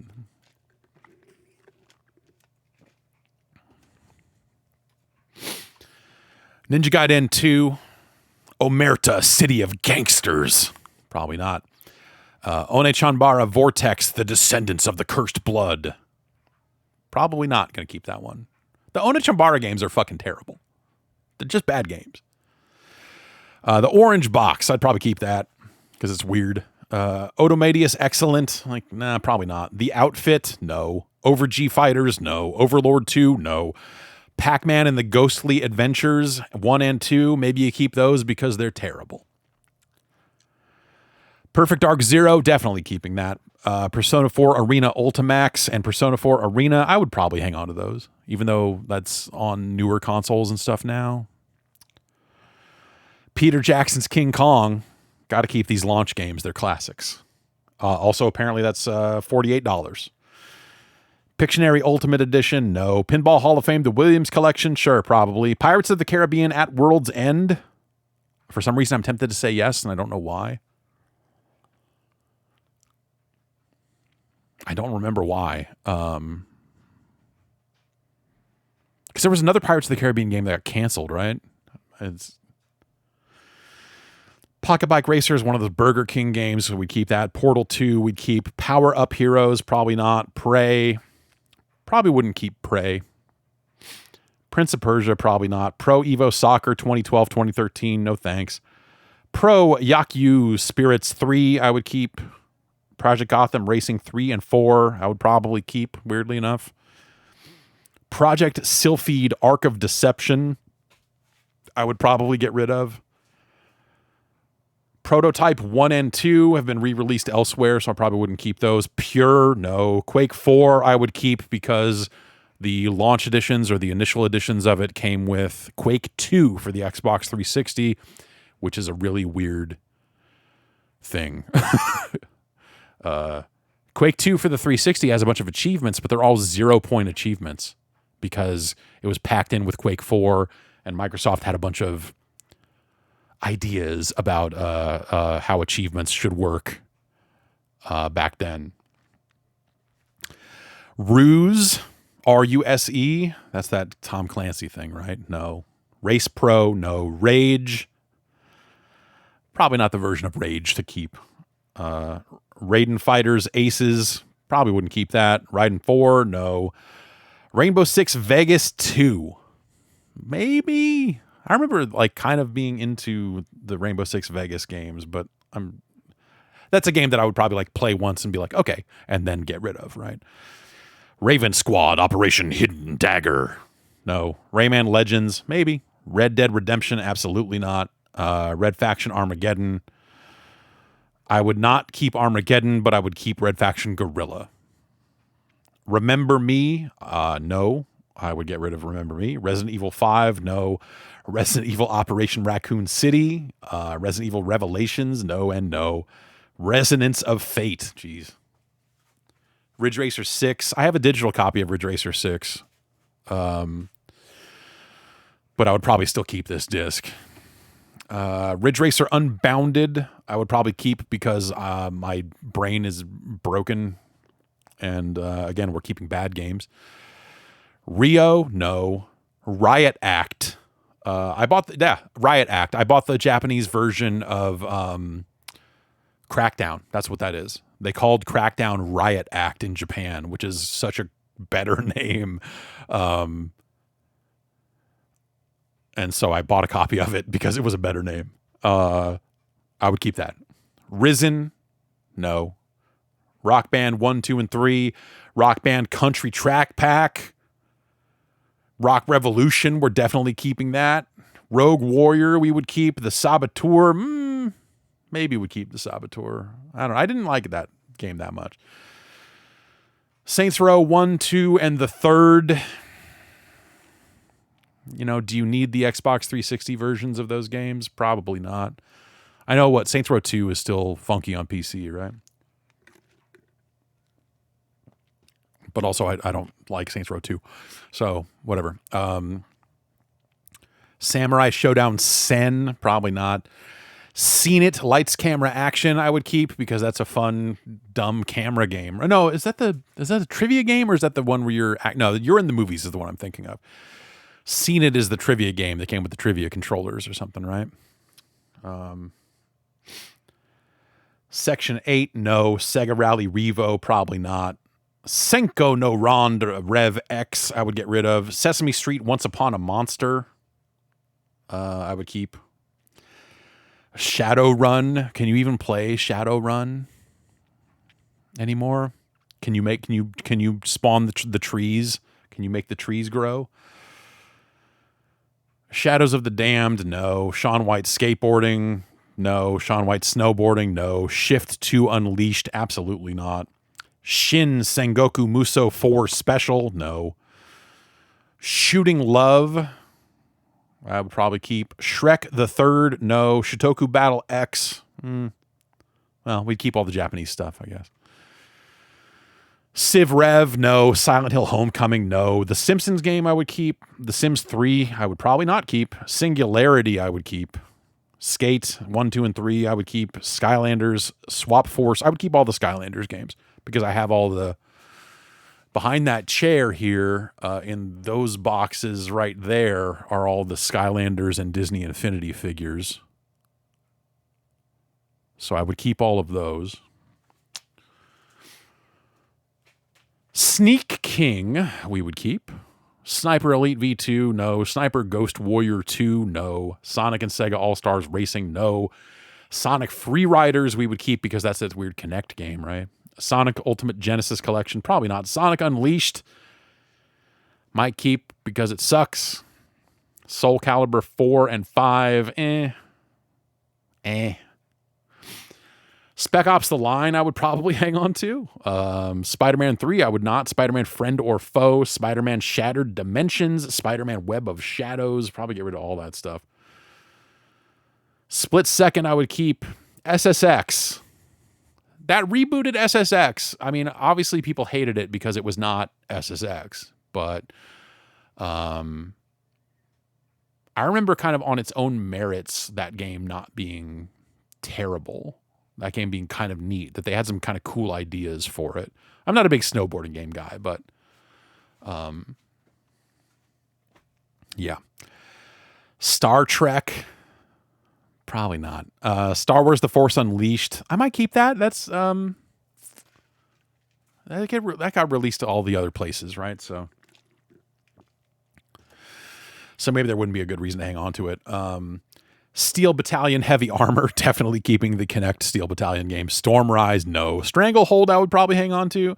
Street Fighter 4, Street Fighter Cross Tekken, I'd keep those. Stuntman Ignition, no. Super Street Fighter 4, I'd probably keep. Superman Returns, probably not. Supremacy MMA, no thank you. Supreme Commander 1 and 2, no. Syndicate, we're keeping. The Syndicate reboot, we're definitely keeping. Rockstar Table Tennis, gonna keep that, I guess. Tales of Vesperia, nah. Tekken 6, I would probably keep it. I'll probably keep Tekken 6. I'd probably keep Tekken Tag 2. Tenchu Z, I remember not being great. Right? Was that? I forget. Terminator Salvation, probably not. Test Drive Unlimited, they're gonna make that other. They're working on Test Drive Unlimited 2. It's coming any day now, or whatever it's called. Solar. Whatever the new Test Drive, they bought the rights to the name and then they delayed the game and all that other stuff. So, the Testament of Sherlock Holmes, Tetris Evolution, probably not. Tetris the Grandmaster Ace, I would keep that. The Beatles Rock Band, I would keep. Thor God of Thunder, I would not keep. Tiger Woods 06 and Tiger Woods 12, no. TNA Impact, I would definitely keep. Tom Clancy's End War, no. Graw and Graw 2, probably not. I would want to play those again, but I probably wouldn't want to keep them. Ghost Recon Future Soldier, ugh. Hawks and Hawks 2, and some more Tom Clancy favorites. And Rainbow Six Vegas 1.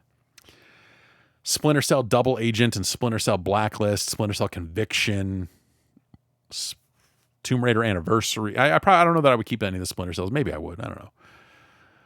Tomb Raider Anniversary or Anniversary, I remember being like kind of okay. I would keep all the Tony Hawks, American Wasteland, Project 8, and Proving Ground. I would also keep Ride and Shred because my Tony Hawk board is actually directly behind that chair right there. Too Human, we're keeping Too Human. We're keeping Top Hand Rodeo Tour, Top Spin 2 and 3. Maybe you keep those because there just aren't a lot of tennis games. I don't know. Transformers the game, Transformers Dark of the Moon, Transformers War for Cybertron. Probably not. I don't know. Those games were not terrible, but or War for Cybertron was all right? I forget. Tron Evolution I would hang on to, even though I have all of the achievements in it already. Tropico 3, no. Turning Point Fall of Liberty. I remember Turning Point Fall of Liberty being a very generic video game. Turok, no. U-Draw Studio, Instant Artist, definitely keeping that if I can find the tablet. I have the tablet here somewhere. UEFA Champions League 2006-2007, no. UFC Undisputed 3, no. UFC Undisputed 2009, 2010, no. Ultimate Marvel vs. Capcom 3, maybe. Universe at War Earth Assault, that was that RTS, right? Was that really big RTS? Probably not. Is that the Disney propaganda game Turok? Yes, almost certainly. Because I don't think any other ones came out on that console. It was 2008 Turok. Unreal Tournament 3.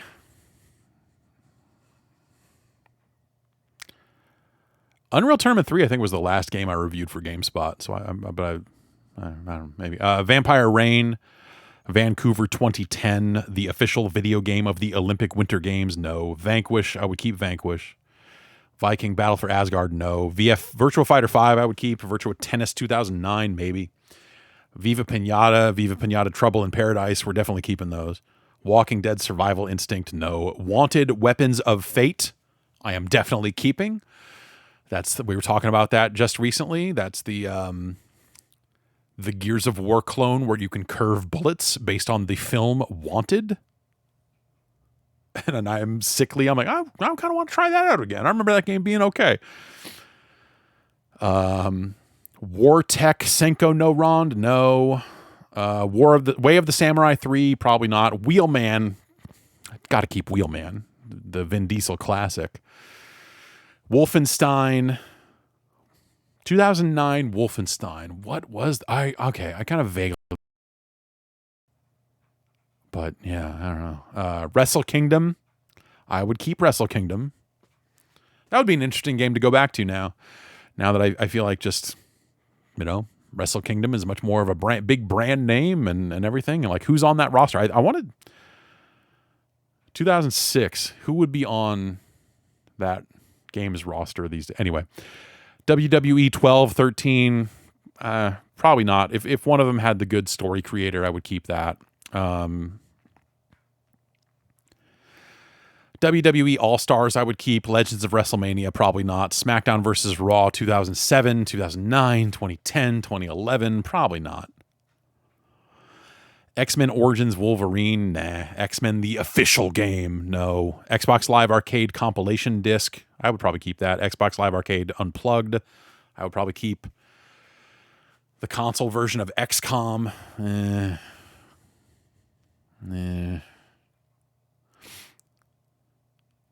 U-Star 2 in the movies, probably keep that. You Don't Know Jack, I might keep that.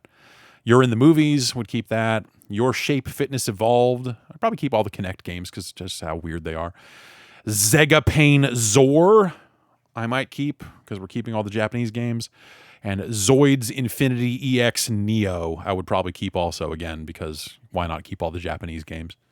Because Japanese 360 games, Japanese exclusive 360 games are like especially weird, right? So I would probably hang on to that stuff.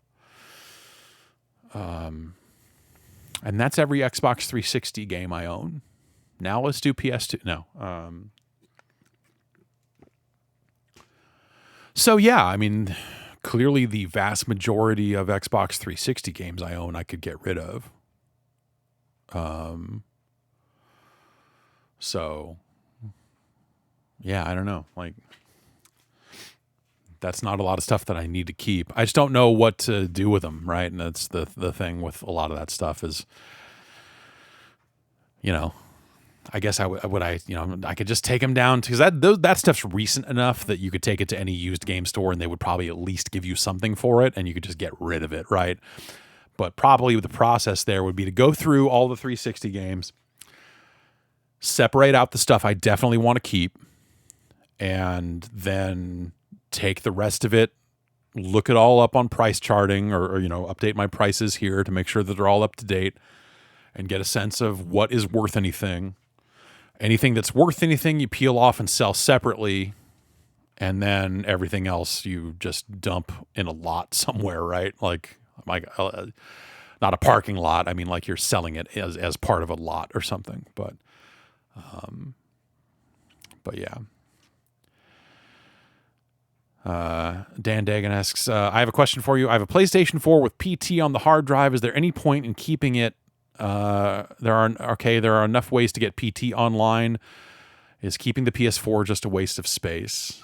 If you have one that will boot it up like normally, then I would probably hang on to it. I know people there's been a lot of weird hacked firmware stuff going on around the PlayStation 4 that would make you able to run it. I know that someone got it installed on a PlayStation 5.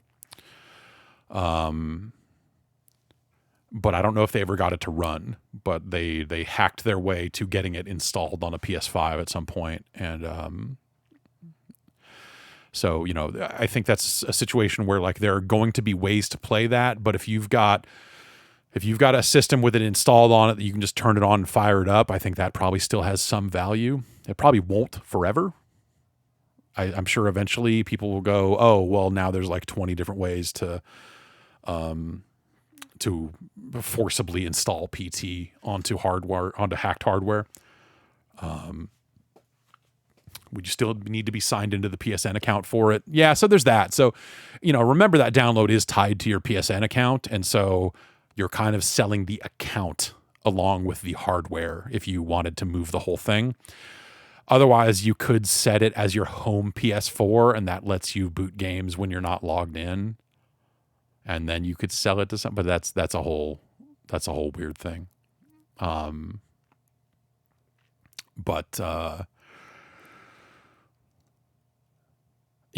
don't know. Like there are efforts underway to emulate the PlayStation 4. I know that they're not super far along on any of that. I saw some kind of smaller indie games seem to be running now, but that's a far off thing at this point, right? But eventually you'll be able to play PT on a PC, right? When they achieve their goals of emulating the PlayStation 4 really well, then, you can, you'll just be able to do that probably. But yeah, I mean, having it all that stuff, like that is still a curiosity. There's something still interesting there. I don't know that it's like worth, again, because you'd have to sell your PSN account and every game you ever purchased. And so that then every digital purchase and all of that probably gets to be kind of weird. So,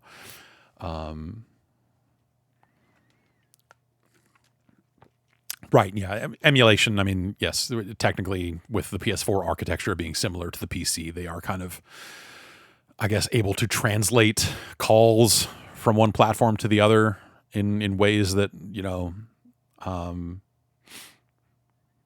are probably, yeah, I don't know, you know, the exact hoops they have to jump through to make that stuff work. Yes, Meme Run, a delisted classic. I've got Meme Run installed on my Wii U still.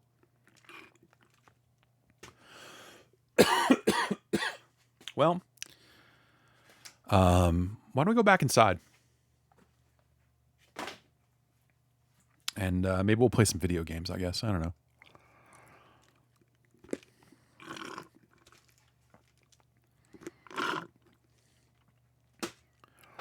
And I'll grab that drink. I'll grab that whatever weird Jolly Rancher thing, that monstrosity. And we'll try that out too. Anything else out here? No? All right. I'll be right back.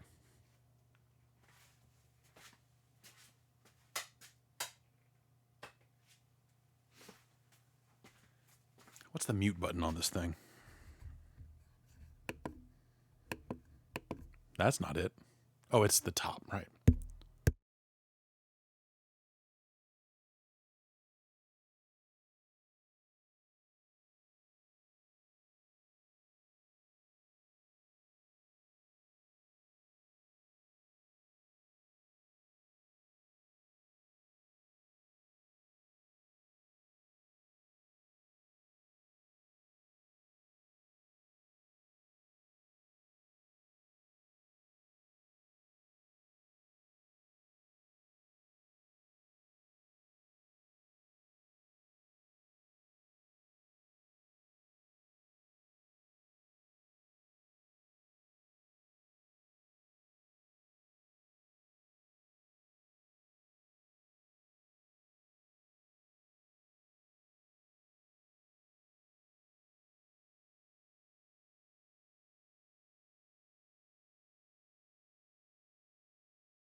All right.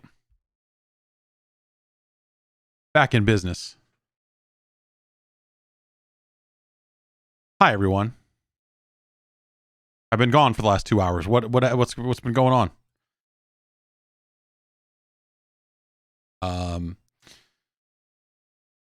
So like I'll show you real quick here. Hi. Pull up my pants.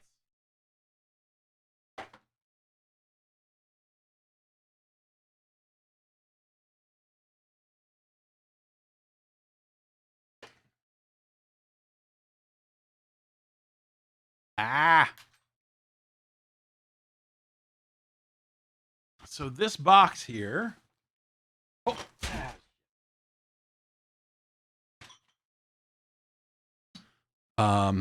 Has all those Super Famicom cartridges in it I was talking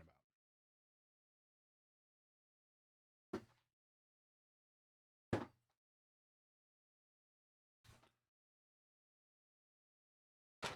Like your Ranmas.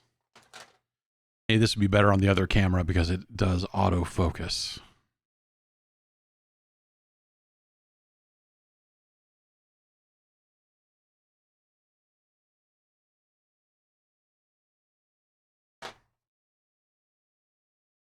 And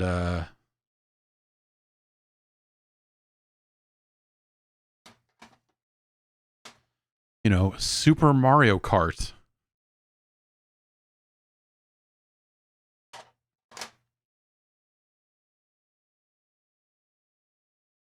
And so I've taken a couple of those and opened them up and dumped them and everything else. But the rest of them, you know, it's a lot. And so this is the dumper. It is a Yeah, well, again, maybe I should turn this one back on real quick, though that's going to be... It's a self-contained unit. It has a micro SD slot down here. And so you can plug in your cartridges. It's got a tiny menu here with a couple of buttons, and you can, you navigate through and dump the games. This is designed primarily to, it's an open source design. And so we have, by default, we have SNES, Genesis, N64, and Game Boy. All manners of Game Boy, I think GBA, all right there. And then this is a cartridge adapter for Neo Geo Pocket Color, or Neo Geo Pocket games. And so you can plug those into that port and dump them that way. There's a TurboGrafx adapter. And so when you want to dump other cartridges. And so it's a pretty awesome device. And I guess with the N64 controller port, you can dump things over the memory pack, or I wonder if you can plug in, I don't know if it works this way or not, but I wonder if you could plug in like the Game Boy transfer pack to N64, and maybe you could dump Game Boy games that way. You wouldn't need to because you have this, but I know some people have dumped Game Boy carts over an N64 controller port before, if I remember right. And so it's a really awesome device, and it's been really handy. And I have a bunch of prototypes and stuff. But again, like nothing all that interesting, really. The stuff that I have is not like all that great. It's stuff like I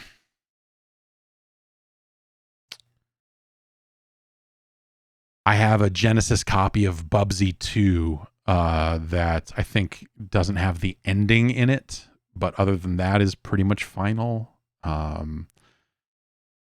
I've got a localization prototype for Metal Jack, which I don't think ever actually came out in the US, but I think that cartridge has been dumped by someone else somewhere else, and has already kind of made the rounds, so it's not that interesting. I have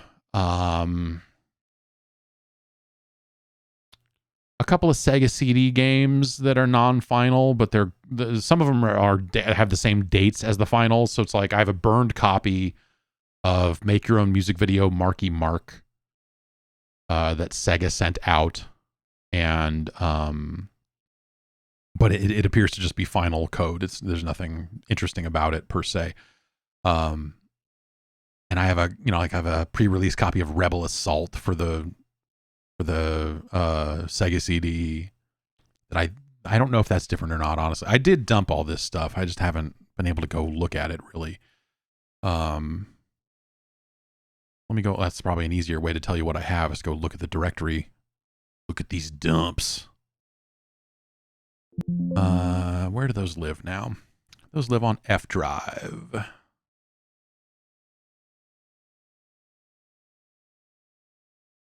No, they don't. I put them... Where did I put them? Oh, you know what? So I do have a fuck ton of DS games that I dumped. And... I don't know if any of these have any big differences, but let's see. What's the list here? I have 2 builds of Lux Pain,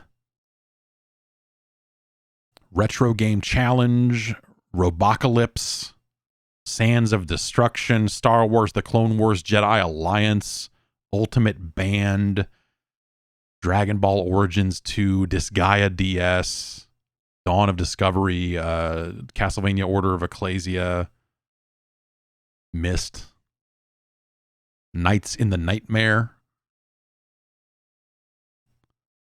I guess like the thing is I don't necessarily know if any of these have any. There's one of them that has a bunch of fucking fat debug menus in it. I just can't remember which one. It might be Ghostbusters. So there's like a couple that are very clearly not final. But some of these may be so close to final that it may not matter. We'll have to see.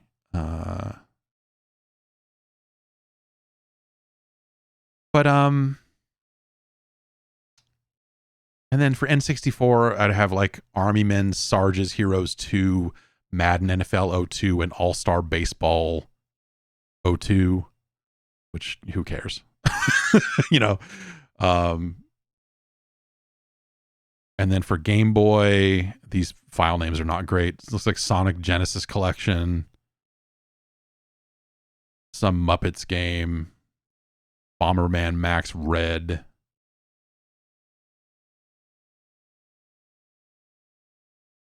Poochie Carrot. Poochie Carrot. It's fun to say.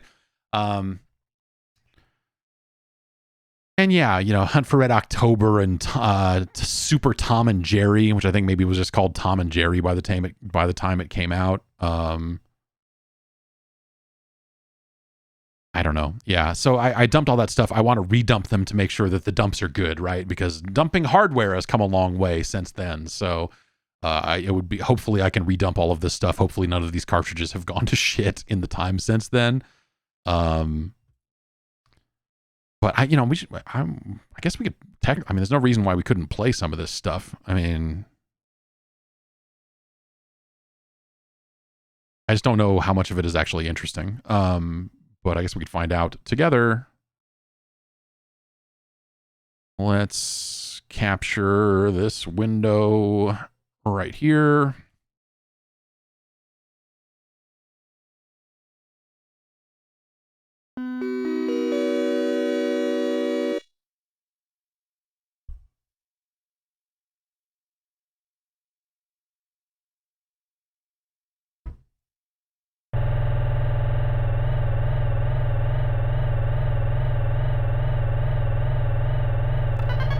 I had someone check on the Bubsy, and if I remember right, it was similar to another dump that had already come out there. I guess I got to map controls since I'm a PlayStation. You know what? It's going to be faster and easier for me to unplug this PlayStation 5 controller and plug an Xbox controller in than it is to remap all of these controls right here, right now. So let's just do that. I might have to reopen stuff. Let's do that. Come on, BizHawk. Game audio is a little hot. Okay, I can turn it down.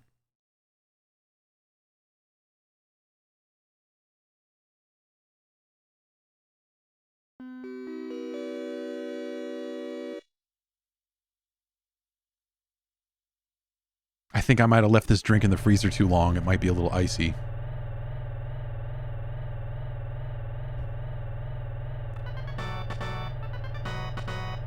This is the only version of this I've played, this prototype. I don't know that I've ever gone and played whatever the final version is, but I'm sure it's... I should put my headphones on.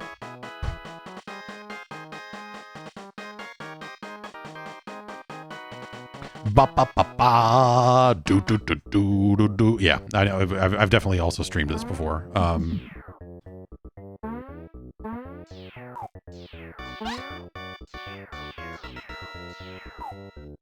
Two different throw buttons depending on if you want high or low. It's like a fucking Johnny Cage over here. But yeah, I don't know. So there's that. This is this was the game that has the endings disabled. So this is Earthworm Jim for the Genesis. And the cartridge of the prototype of this I have, it actually says ending disabled on it because they, for whatever reason, didn't want to they didn't want people to give away the ending in reviews or something. I don't know what context it was sent out in, but the rest of it, you know, like it's pretty recognizable as Earthworm Jim. It's not but I've always been super bad at that stuff. Like people that go through and really pick apart Like, how is this different from Final Code or whatever? Like, that's I am not that dude. Also, these buttons are mapped weird. Cow launched. All right, and now you've seen the only good parts of Earthworm Jim. Congratulations, prototype or otherwise. Let's look at some of these Game Boy games real quick here. This says Aladdin test. So some of these file names are generated by the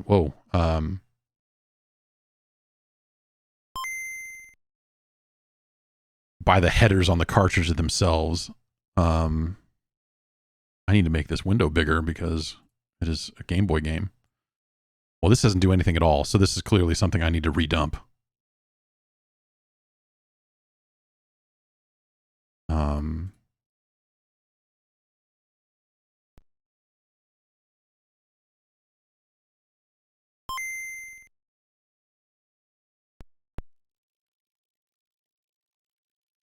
Oh, no, do I have to... I've got to change this file name to GBC in order to get the emulator to recognize it proper. Vatical!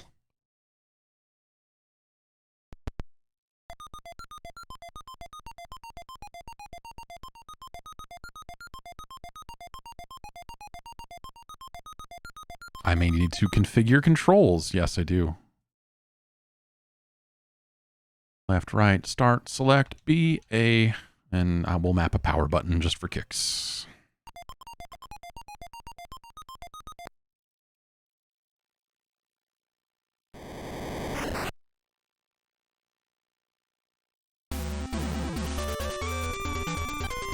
What's in the pitch area?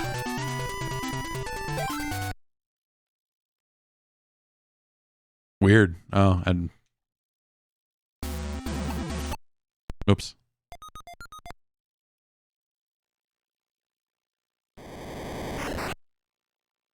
Vatical is such an insane name.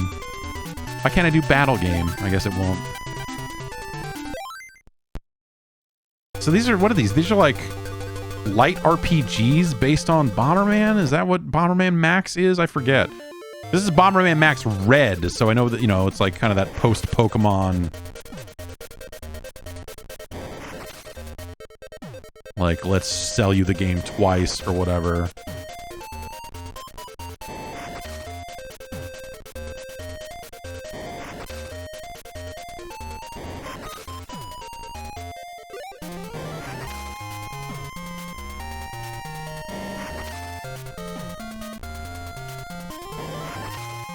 Ah, you motherfucker. Oh, we're... That's, I got what I deserved there. Yeah, no, let's watch the 8-hour fucking Bomberman video and see what it has to say about this prototype. They don't know nothing about this hot prototype I got, that's for sure.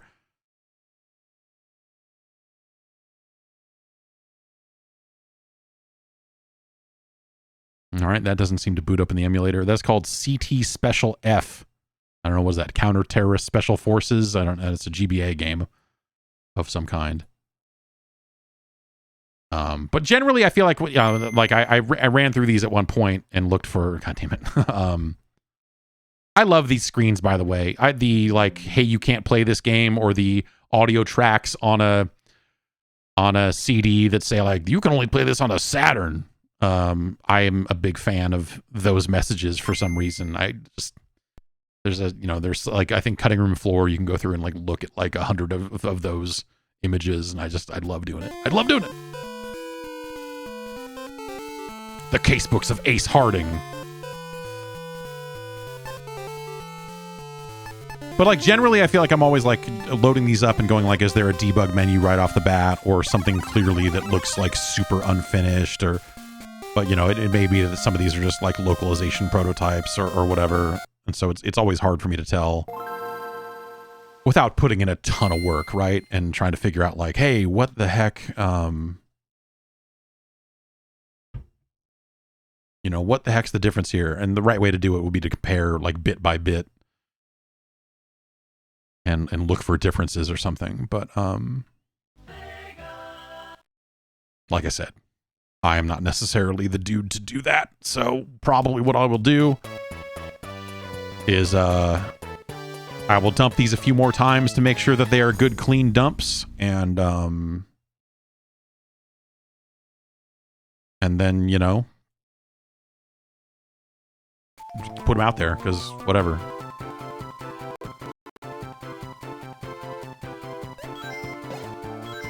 This game's called Sonic the Hedgehog for the Game Boy Advance. That's where it originated, I'm sure, right?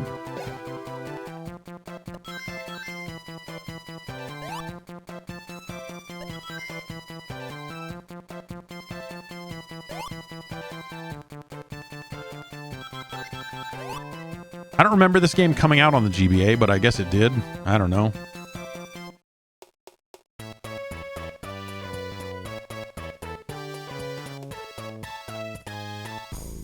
Anniversary mode.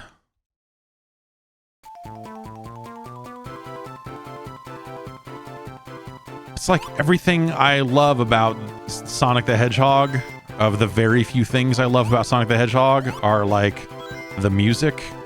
And this is fucking terrible. Like, I mean, the Game Boy Advance is not a platform known for its amazing, like, audio quality anyway, right? I mean, some of the bit rates on some of this stuff is so fucking grungy and terrible and everything else. Did I just fall through the fucking floor there?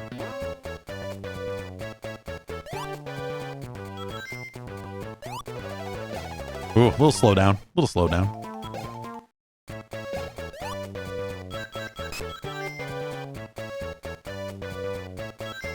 It's tempting to say, oh, well, clearly this is unoptimized, and I bet the final version of the game runs way better, but I have my doubts.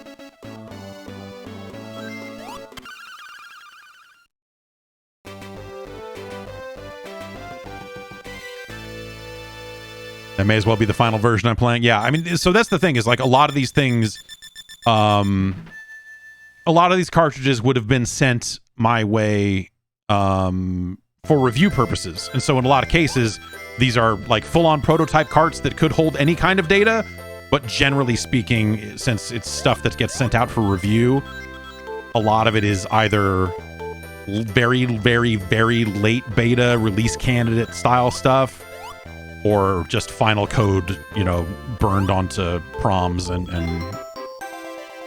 put out wherever, you know.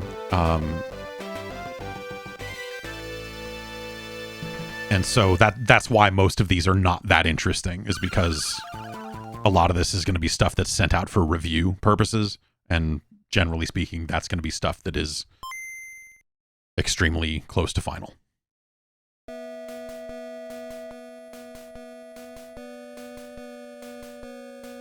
That doesn't mean it's not worth preserving or anything like that, obviously, you know, right? But it just means if you're looking for crazy shit, like, oh my god, I can't believe this is... here we go, testing mode. Is that a... I bet that's something in the full game. Yeah.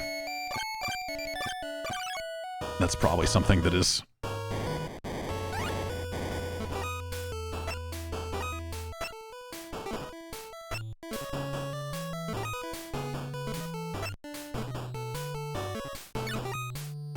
But yeah, I don't know. Generally speaking, I would say I don't really believe in the idea of like taking prototypes and like hoarding them, and you know, like I want the dumps to be out there, so I'm not like precious about this stuff. I'm not like, oh, it'll be worth less if I try to sell it later, and you know, or whatever. I don't care.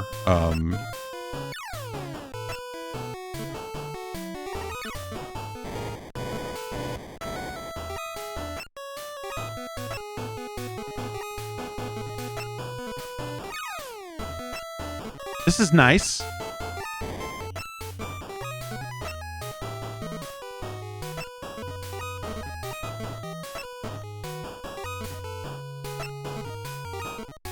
You know, like a little bit of bust a move, but also breakout. He's yawning. Is this a porno game? Like, is this... I feel like all games like this that cut to just like, hey, congratulations on winning, here's a picture of a girl, like eventually that girl's naked, right? I mean, this...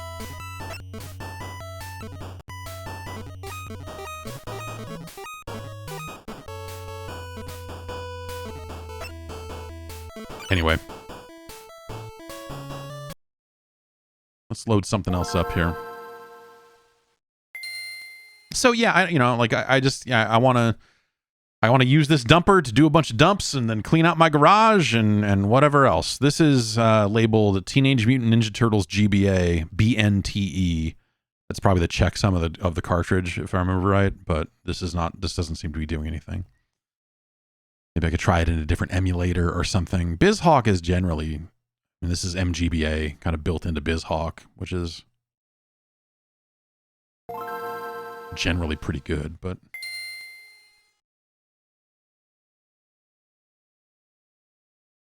yeah. This one says Mega Man 6 GXX, but it is also not doing anything. I will have to get some real hardware out also and try to test these cartridges, these prototypes in real hardware to make sure they still work. That's kind of the other sad part about this, is that these things deteriorate over time. And so there's always the possibility that by the time I got my hands on them again, because especially these Game Boy and GBA games are cartridges that I had at one point and then around 2007 became separated from them and then got my hands on them again 5-ish years later. And what happened? Did this crash on top of everything? Yeah, it did.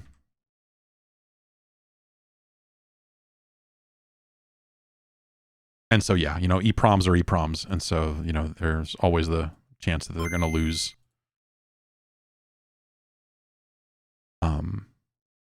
their data.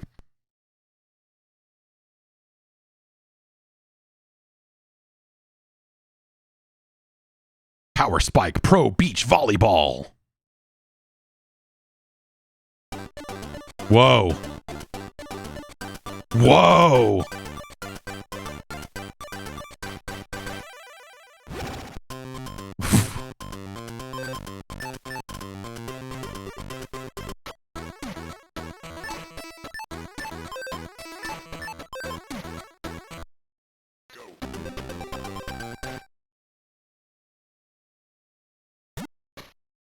All right, got to figure out the buttons.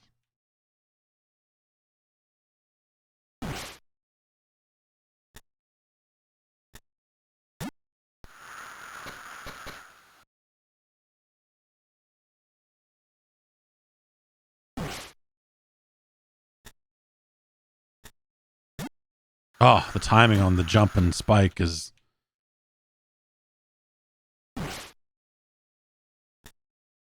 All right, you do it. Fine.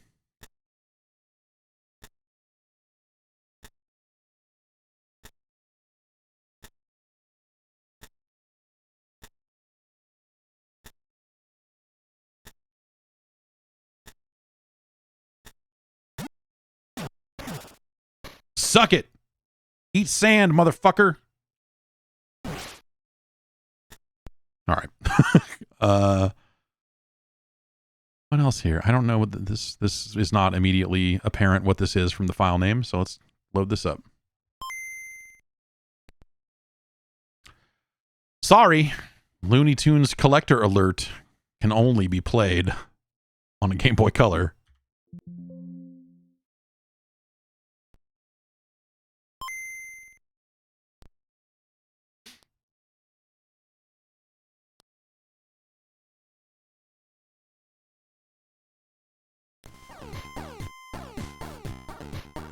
Here it is, the famous Looney Tunes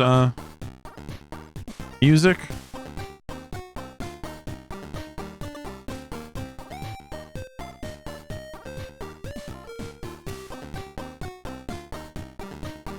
It sounds like we're trying to boot a bootleg Commodore 64 game.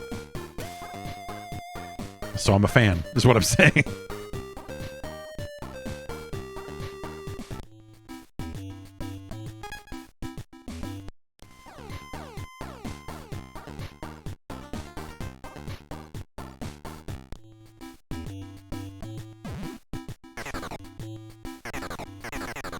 When I hit B, it just makes that noise. What a good noise.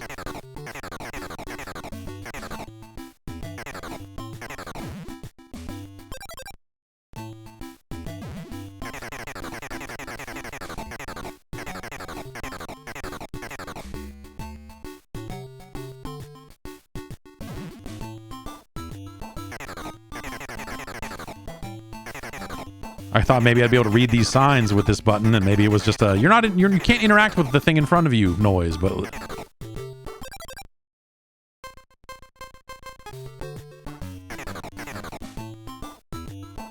B is your item button. Okay, yeah, I guess it makes sense that I don't have any items. Okay, there we go. Now we're never going to hear that noise again. That's kind of a bummer. Can I unequip this? Okay.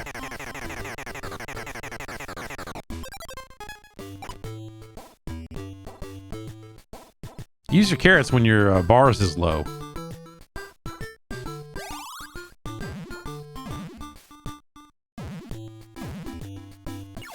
These wiggly carrots are really off-putting. Like, look at that spinning thing.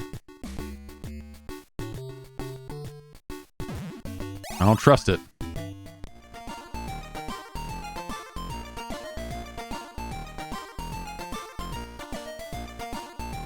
Only rabbits can enter the burrows. I feel like Daffy Duck would be able to, Alright, let's get gaffled. Oh. Okay, well, you didn't hit me.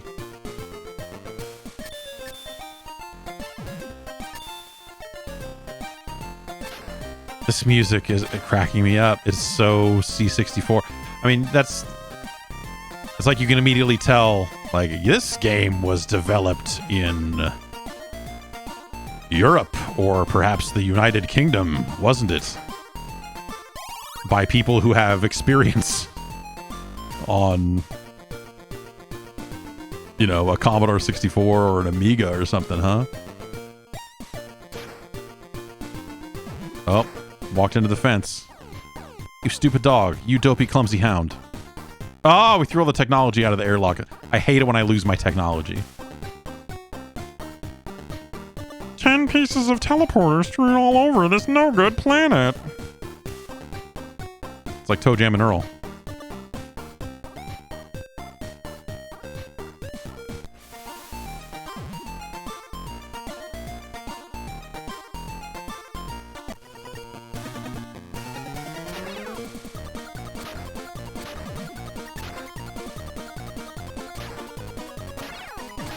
Can I jump? Okay, I can jump on him. I was like, what am I supposed to do here? Okay.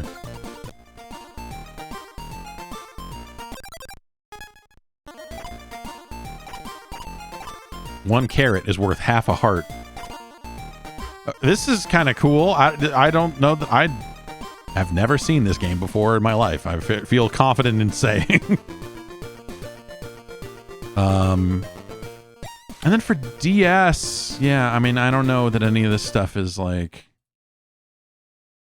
This does run DS games, right? I'm not high. Okay.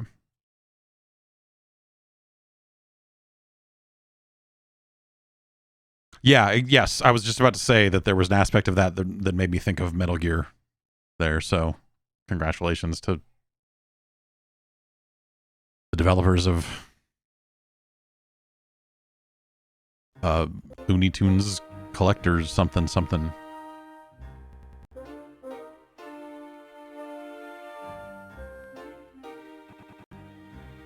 little stuttery here.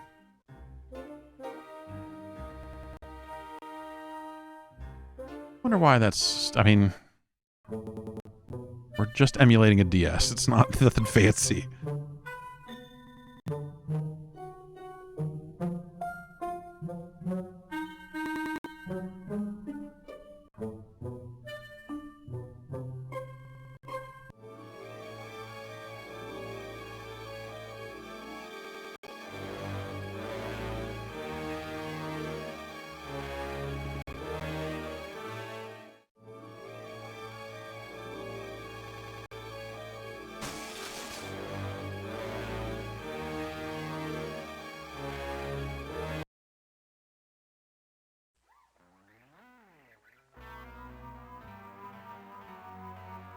All right, well, that's Ghostbusters. What else? Like I said, there was something that had a big ol' debug menu, but I can't remember what it is. Dawn of Heroes from Wicked Studios.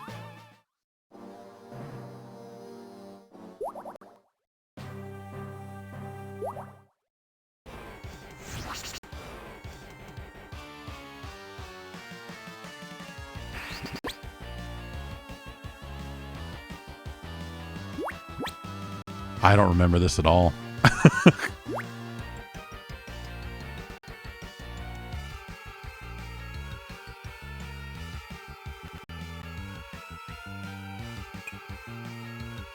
You could tell me this game never came out and I'd believe you. It's touching the move icon will highlight in blue the zone where the hero can move.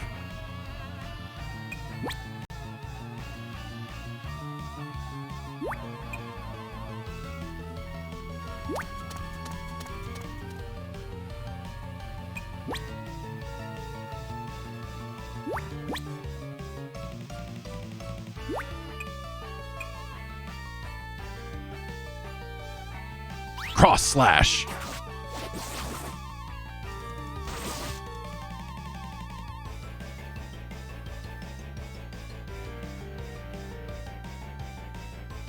Yeah, I have to look now. I have the Dawn of Heroes. Did this game come out? Yeah, it did. Majesco published it in 2010.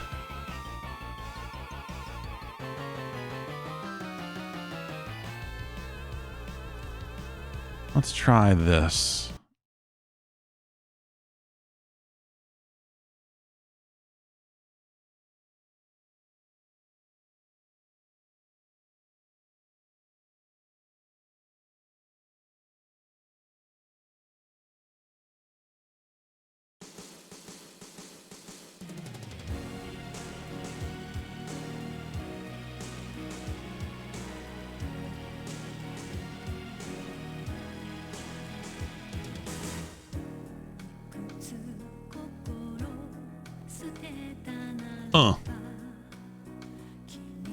Time to play the game!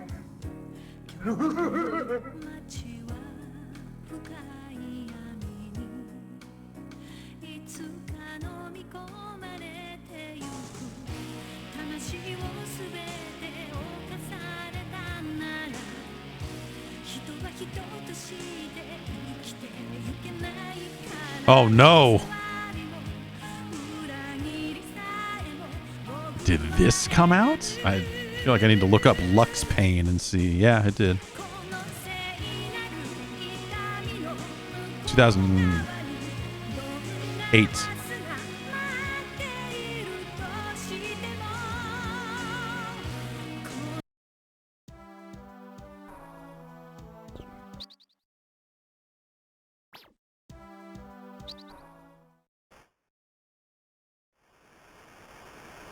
I have two builds of this with different checksums. I don't, you know, or no, I'm sorry. They might have the same.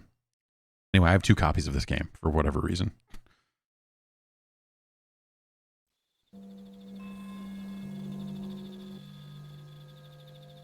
It's a lot of video all of a sudden. Well, not anymore.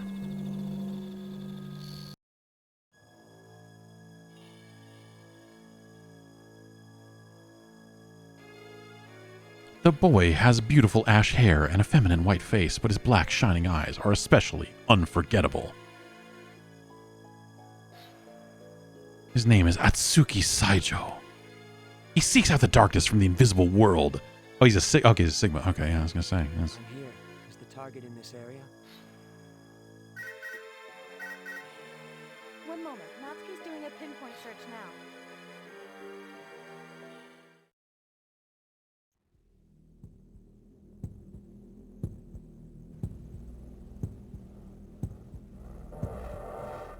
Like voiced, yeah. This is kind of crazy. This is a little crazy. I don't know that this is necessarily a good game or not, but it's like technologically, I'm like, it's easy to forget what the DS could do. I guess I would say, huh?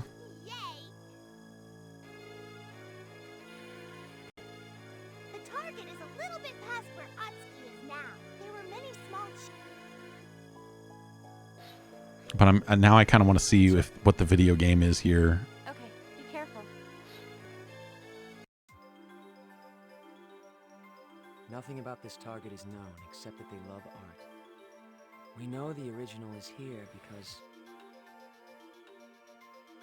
this is where the Shanghai silent infectee incident started.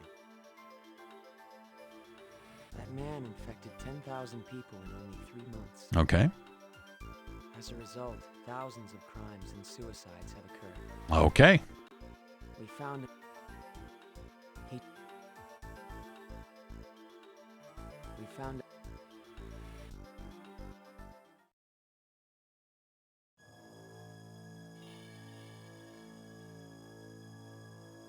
Huge gray building.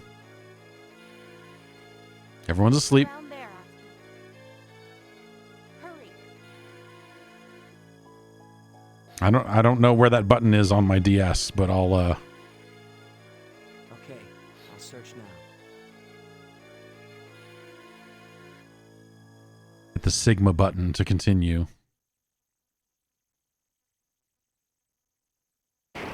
Ah!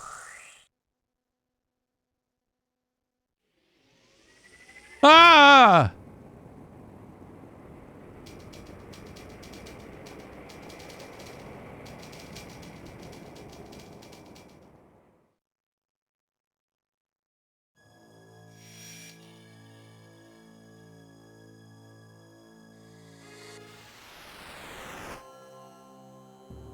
Erase mode.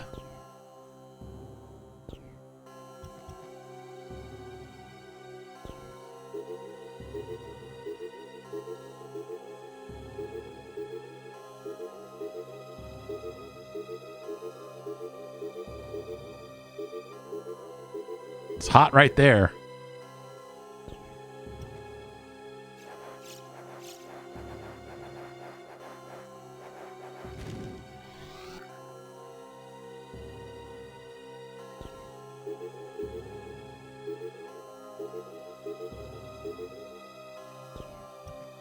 This is a heck of a game. Oh, I'm getting the wrong spot. There we go.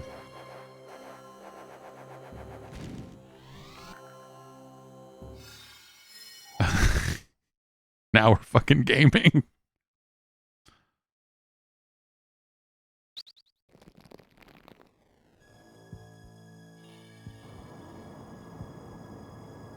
Die, die, die, die. Help me, help me, help me. You're all trash. Hee hee hee funny.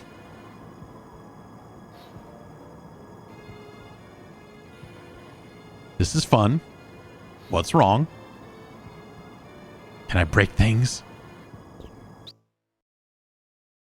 Show me filthy world.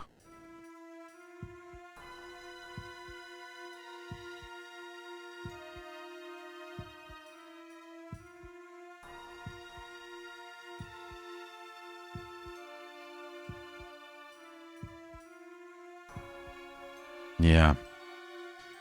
All right, let's move on.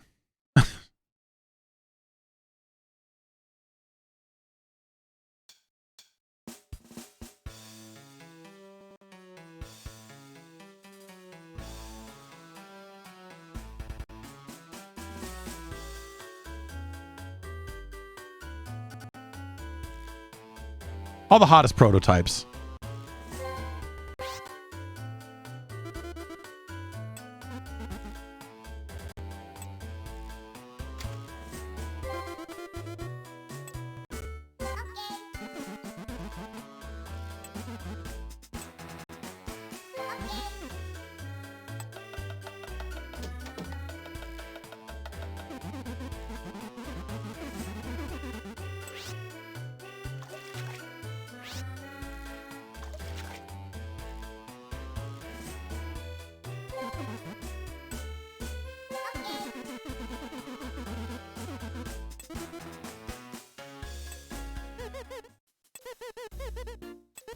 I'm sorry. I'm like specifically looking for a game that had a bunch of debug menu stuff up front, and I can't remember which one it is. That's why I'm kind of like moving through these kind of quickly is I'm trying to remember which one it was.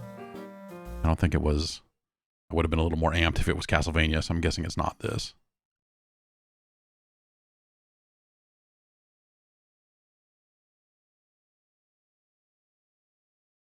Hopefully this is back to liquid form. It's been out of the freezer long enough. I kind of want to see what this Beyond Raw Lit is all about. Jolly Rancher Watermelon.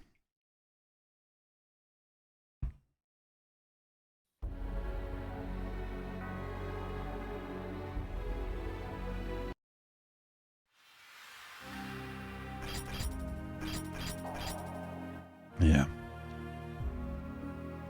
Was it this? Let's... Maybe I'll find it when I'm not streaming and we can fire it up some other time and take a look at something that's got weird menus in it. That might be fun for a little bit.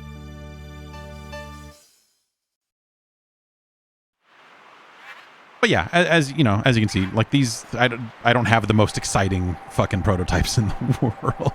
Actually, probably like I said, and this got out there already in another form. So, you know, like these are games that got sent out to multiple people, right? Multiple journalists got copies of these games, and who knows what else they were used for. But at one point, like this is a dump of Metal Jack, which came out in Japan but did not come out in the US. Also, you'll notice that this is just in Japanese, so it's, you know. But it was a prototype that they sent out to American press because originally they had planned to release it here and then didn't. And so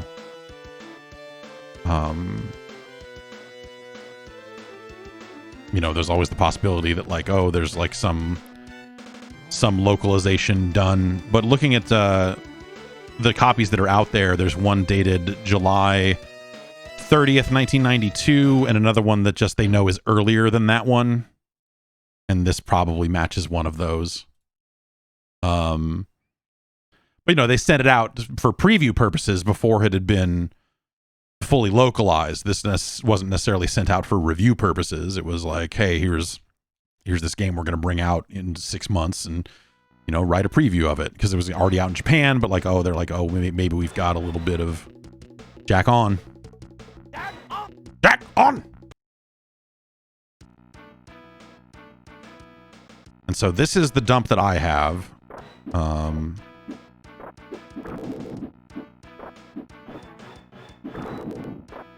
this game's like, it's for what it is. It's all right. I don't know.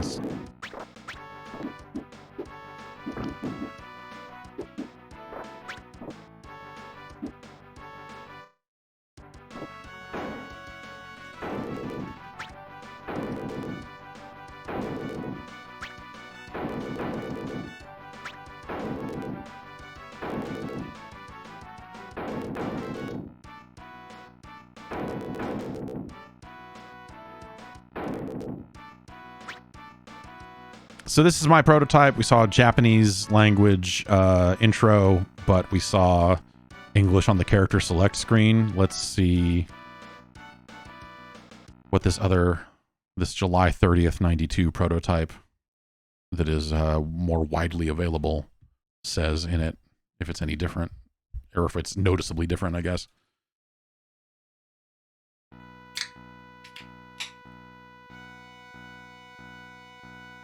It smells like a Jolly Rancher. So here we go. So this one has English on the intro. So mine is earlier than this one for sure. They are known as crass.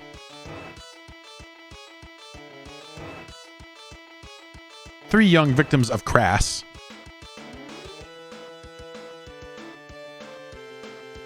Armored police, Metal Jack. This is kind of weak. I don't know. I had hoped that this would have a stronger Jolly Rancher watermelon flavor. It does taste like that, but it's just not a very strong.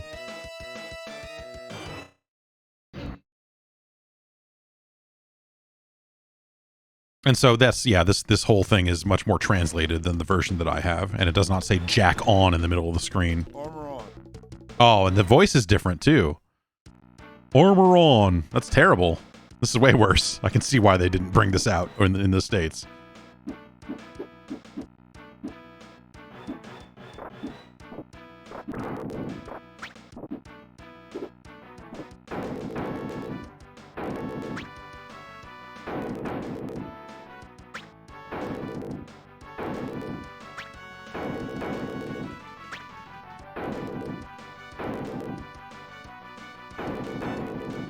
So now let's try the one that's labeled earlier. They don't have a date on it. They just know that it is not as localized as the version that is dated.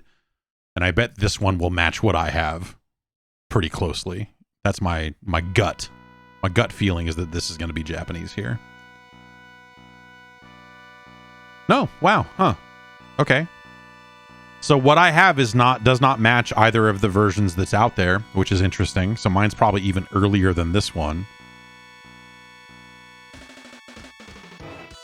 It is crass. So this is like a rougher translation, right?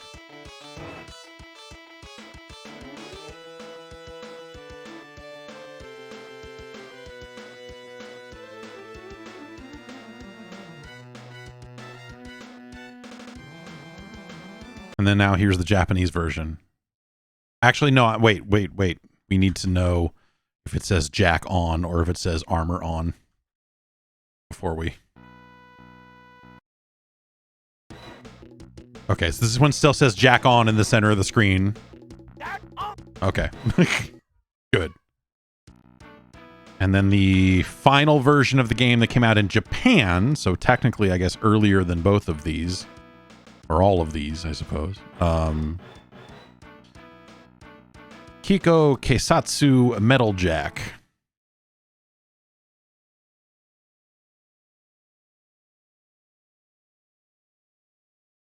Yeah, that earlier prototype is probably the best version because it still says jack on. It's in English, but the English, the translation is rougher.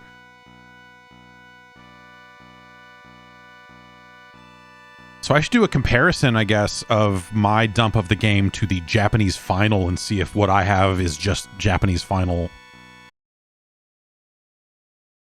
Well, no, because does mine have an English title screen, but not a... Let's check again. I'm losing track of them. So this is Final Japan, and it had a Japanese title screen. I thought that... Probably not. I bet my version is much closer to the Japanese final. Let's double check.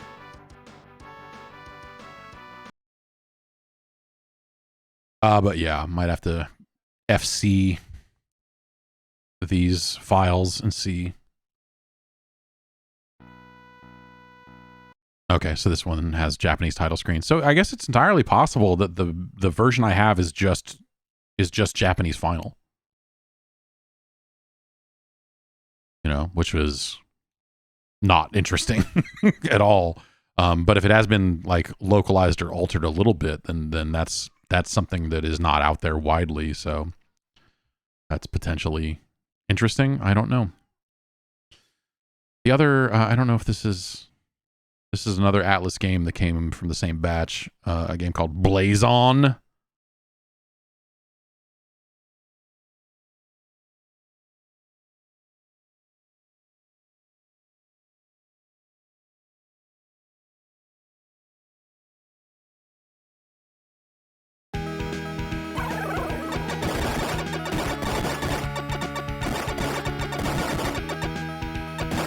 Kind of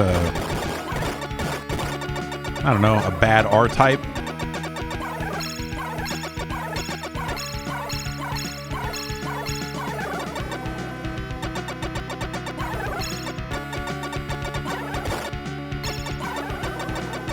Oh, I froze that guy, huh? Can I become him? Yes, I can. Oh!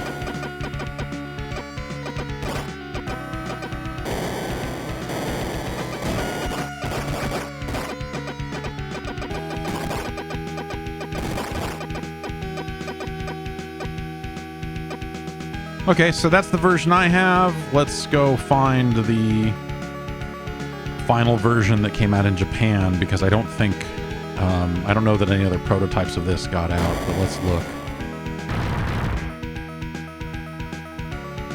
Yeah. Oh, so this actually did come out in the US. Blazon the Bio-Cyborg Challenge is what they called it here.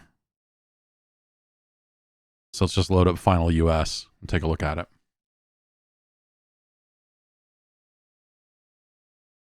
And then I'll probably get going here pretty soon. This all looks the same to me. I think did my version not say licensed by Nintendo? Atlas and AI 1992, licensed by Nintendo. Let's... Yeah, this seems...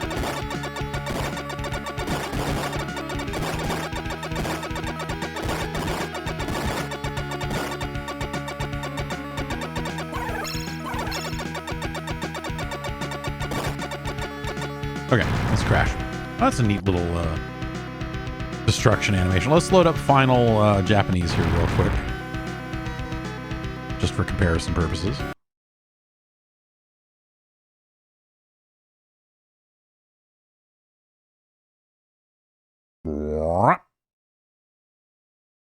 Okay, so this one doesn't say licensed by Nintendo on it.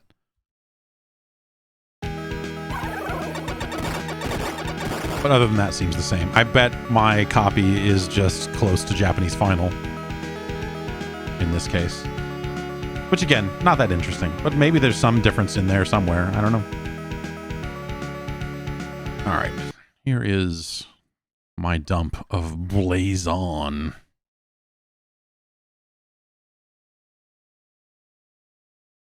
Yeah, so no license by Nintendo.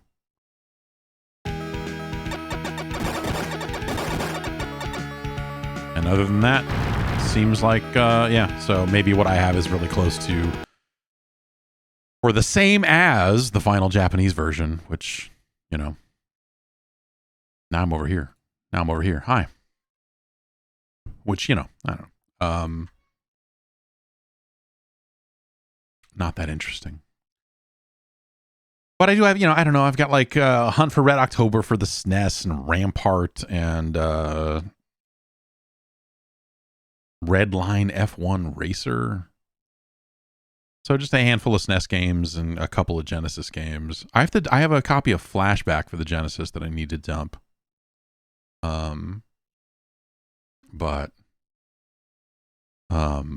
But if I remember correctly, it's not. It's, again, that's another case of just like it's probably the final copy of the game anyway, so it's not that interesting, but should probably just preserve everything. Did it just come on a non-printed cartridge? No, these are all like loose boards. These are all like full-on prototype boards. This isn't like someone opened up a Ryota card or peeled the sticker off a card or anything. This is like stuff that the companies sent out to journalists for coverage purposes.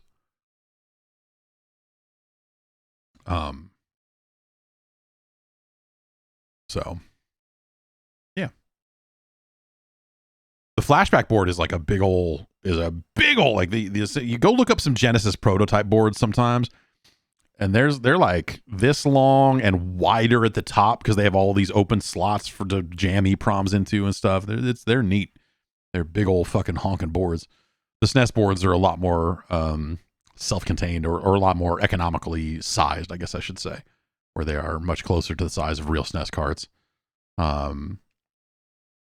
Not every Genesis board is that big. The official Sega ones eventually got that big, but you'll find some smaller ones, like my copy of Bubsy 2 for the Genesis. Actually, is in a case with like a printed label and stuff, and but that is a much smaller cartridge.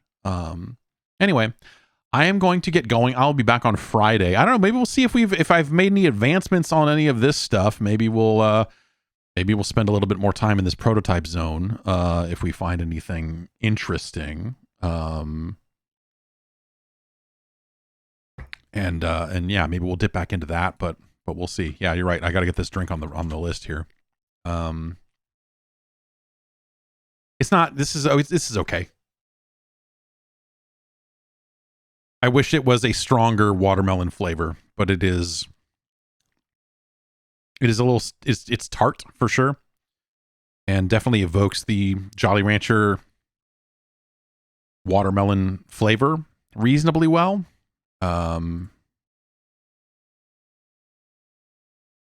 So I guess,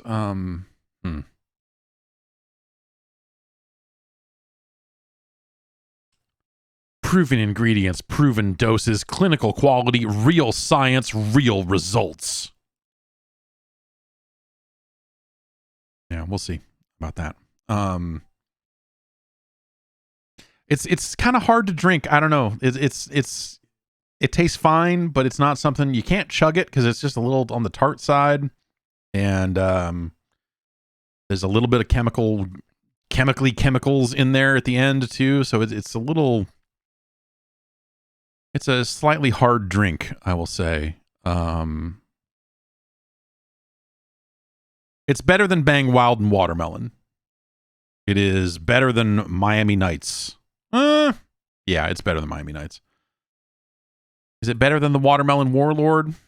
Probably a little bit, but I don't think it's better than Bucked Up Energy Gym and Juice, which we had yesterday.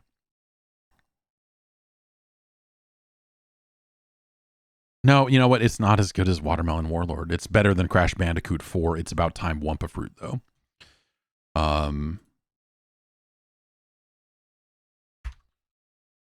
So, what is this? Beyond Raw Lit Jolly Rancher Watermelon.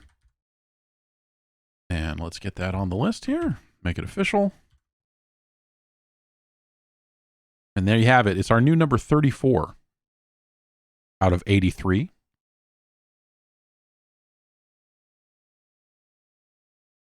Yeah, Miami Nights I thought that was just going to be like, here's our cocaine drink. But it is them attempting to make a cola. You know how you would get like a fancy independent cola that's like, we have the cola nut, and we'd go back to the like Josta and some of that other shit that's been around. Like it tastes a little bit more like that than just like a straight up Coke or Pepsi, which either you're into that or not. So, but yeah, there you have it. It's our new number 34. Thanks to everyone for watching. Yeah, I'll be back on Friday when we'll do some more of something. I don't know. I don't know. There's some video games. We didn't get to Dead Cells, so maybe we'll check that out on Friday. I do want to give that a look. And I don't know. Maybe we'll just hang out and dump some cartridges. Maybe I can finally get moving on this project, huh? I got maybe I'll tilt this other camera down so you can see the desk a little bit. That might be a fun way to do it. And we can just hang out and get dumped up. Get dumped up. Get dumped up. Get dumped up. Yeah, sell some shit and buy a new one. Yeah, that's the life I want to be leading. Had to sell some SNES tapes to buy a new one, you know. Anyway, have a good one, everybody. I'll see you in a couple days. Bye.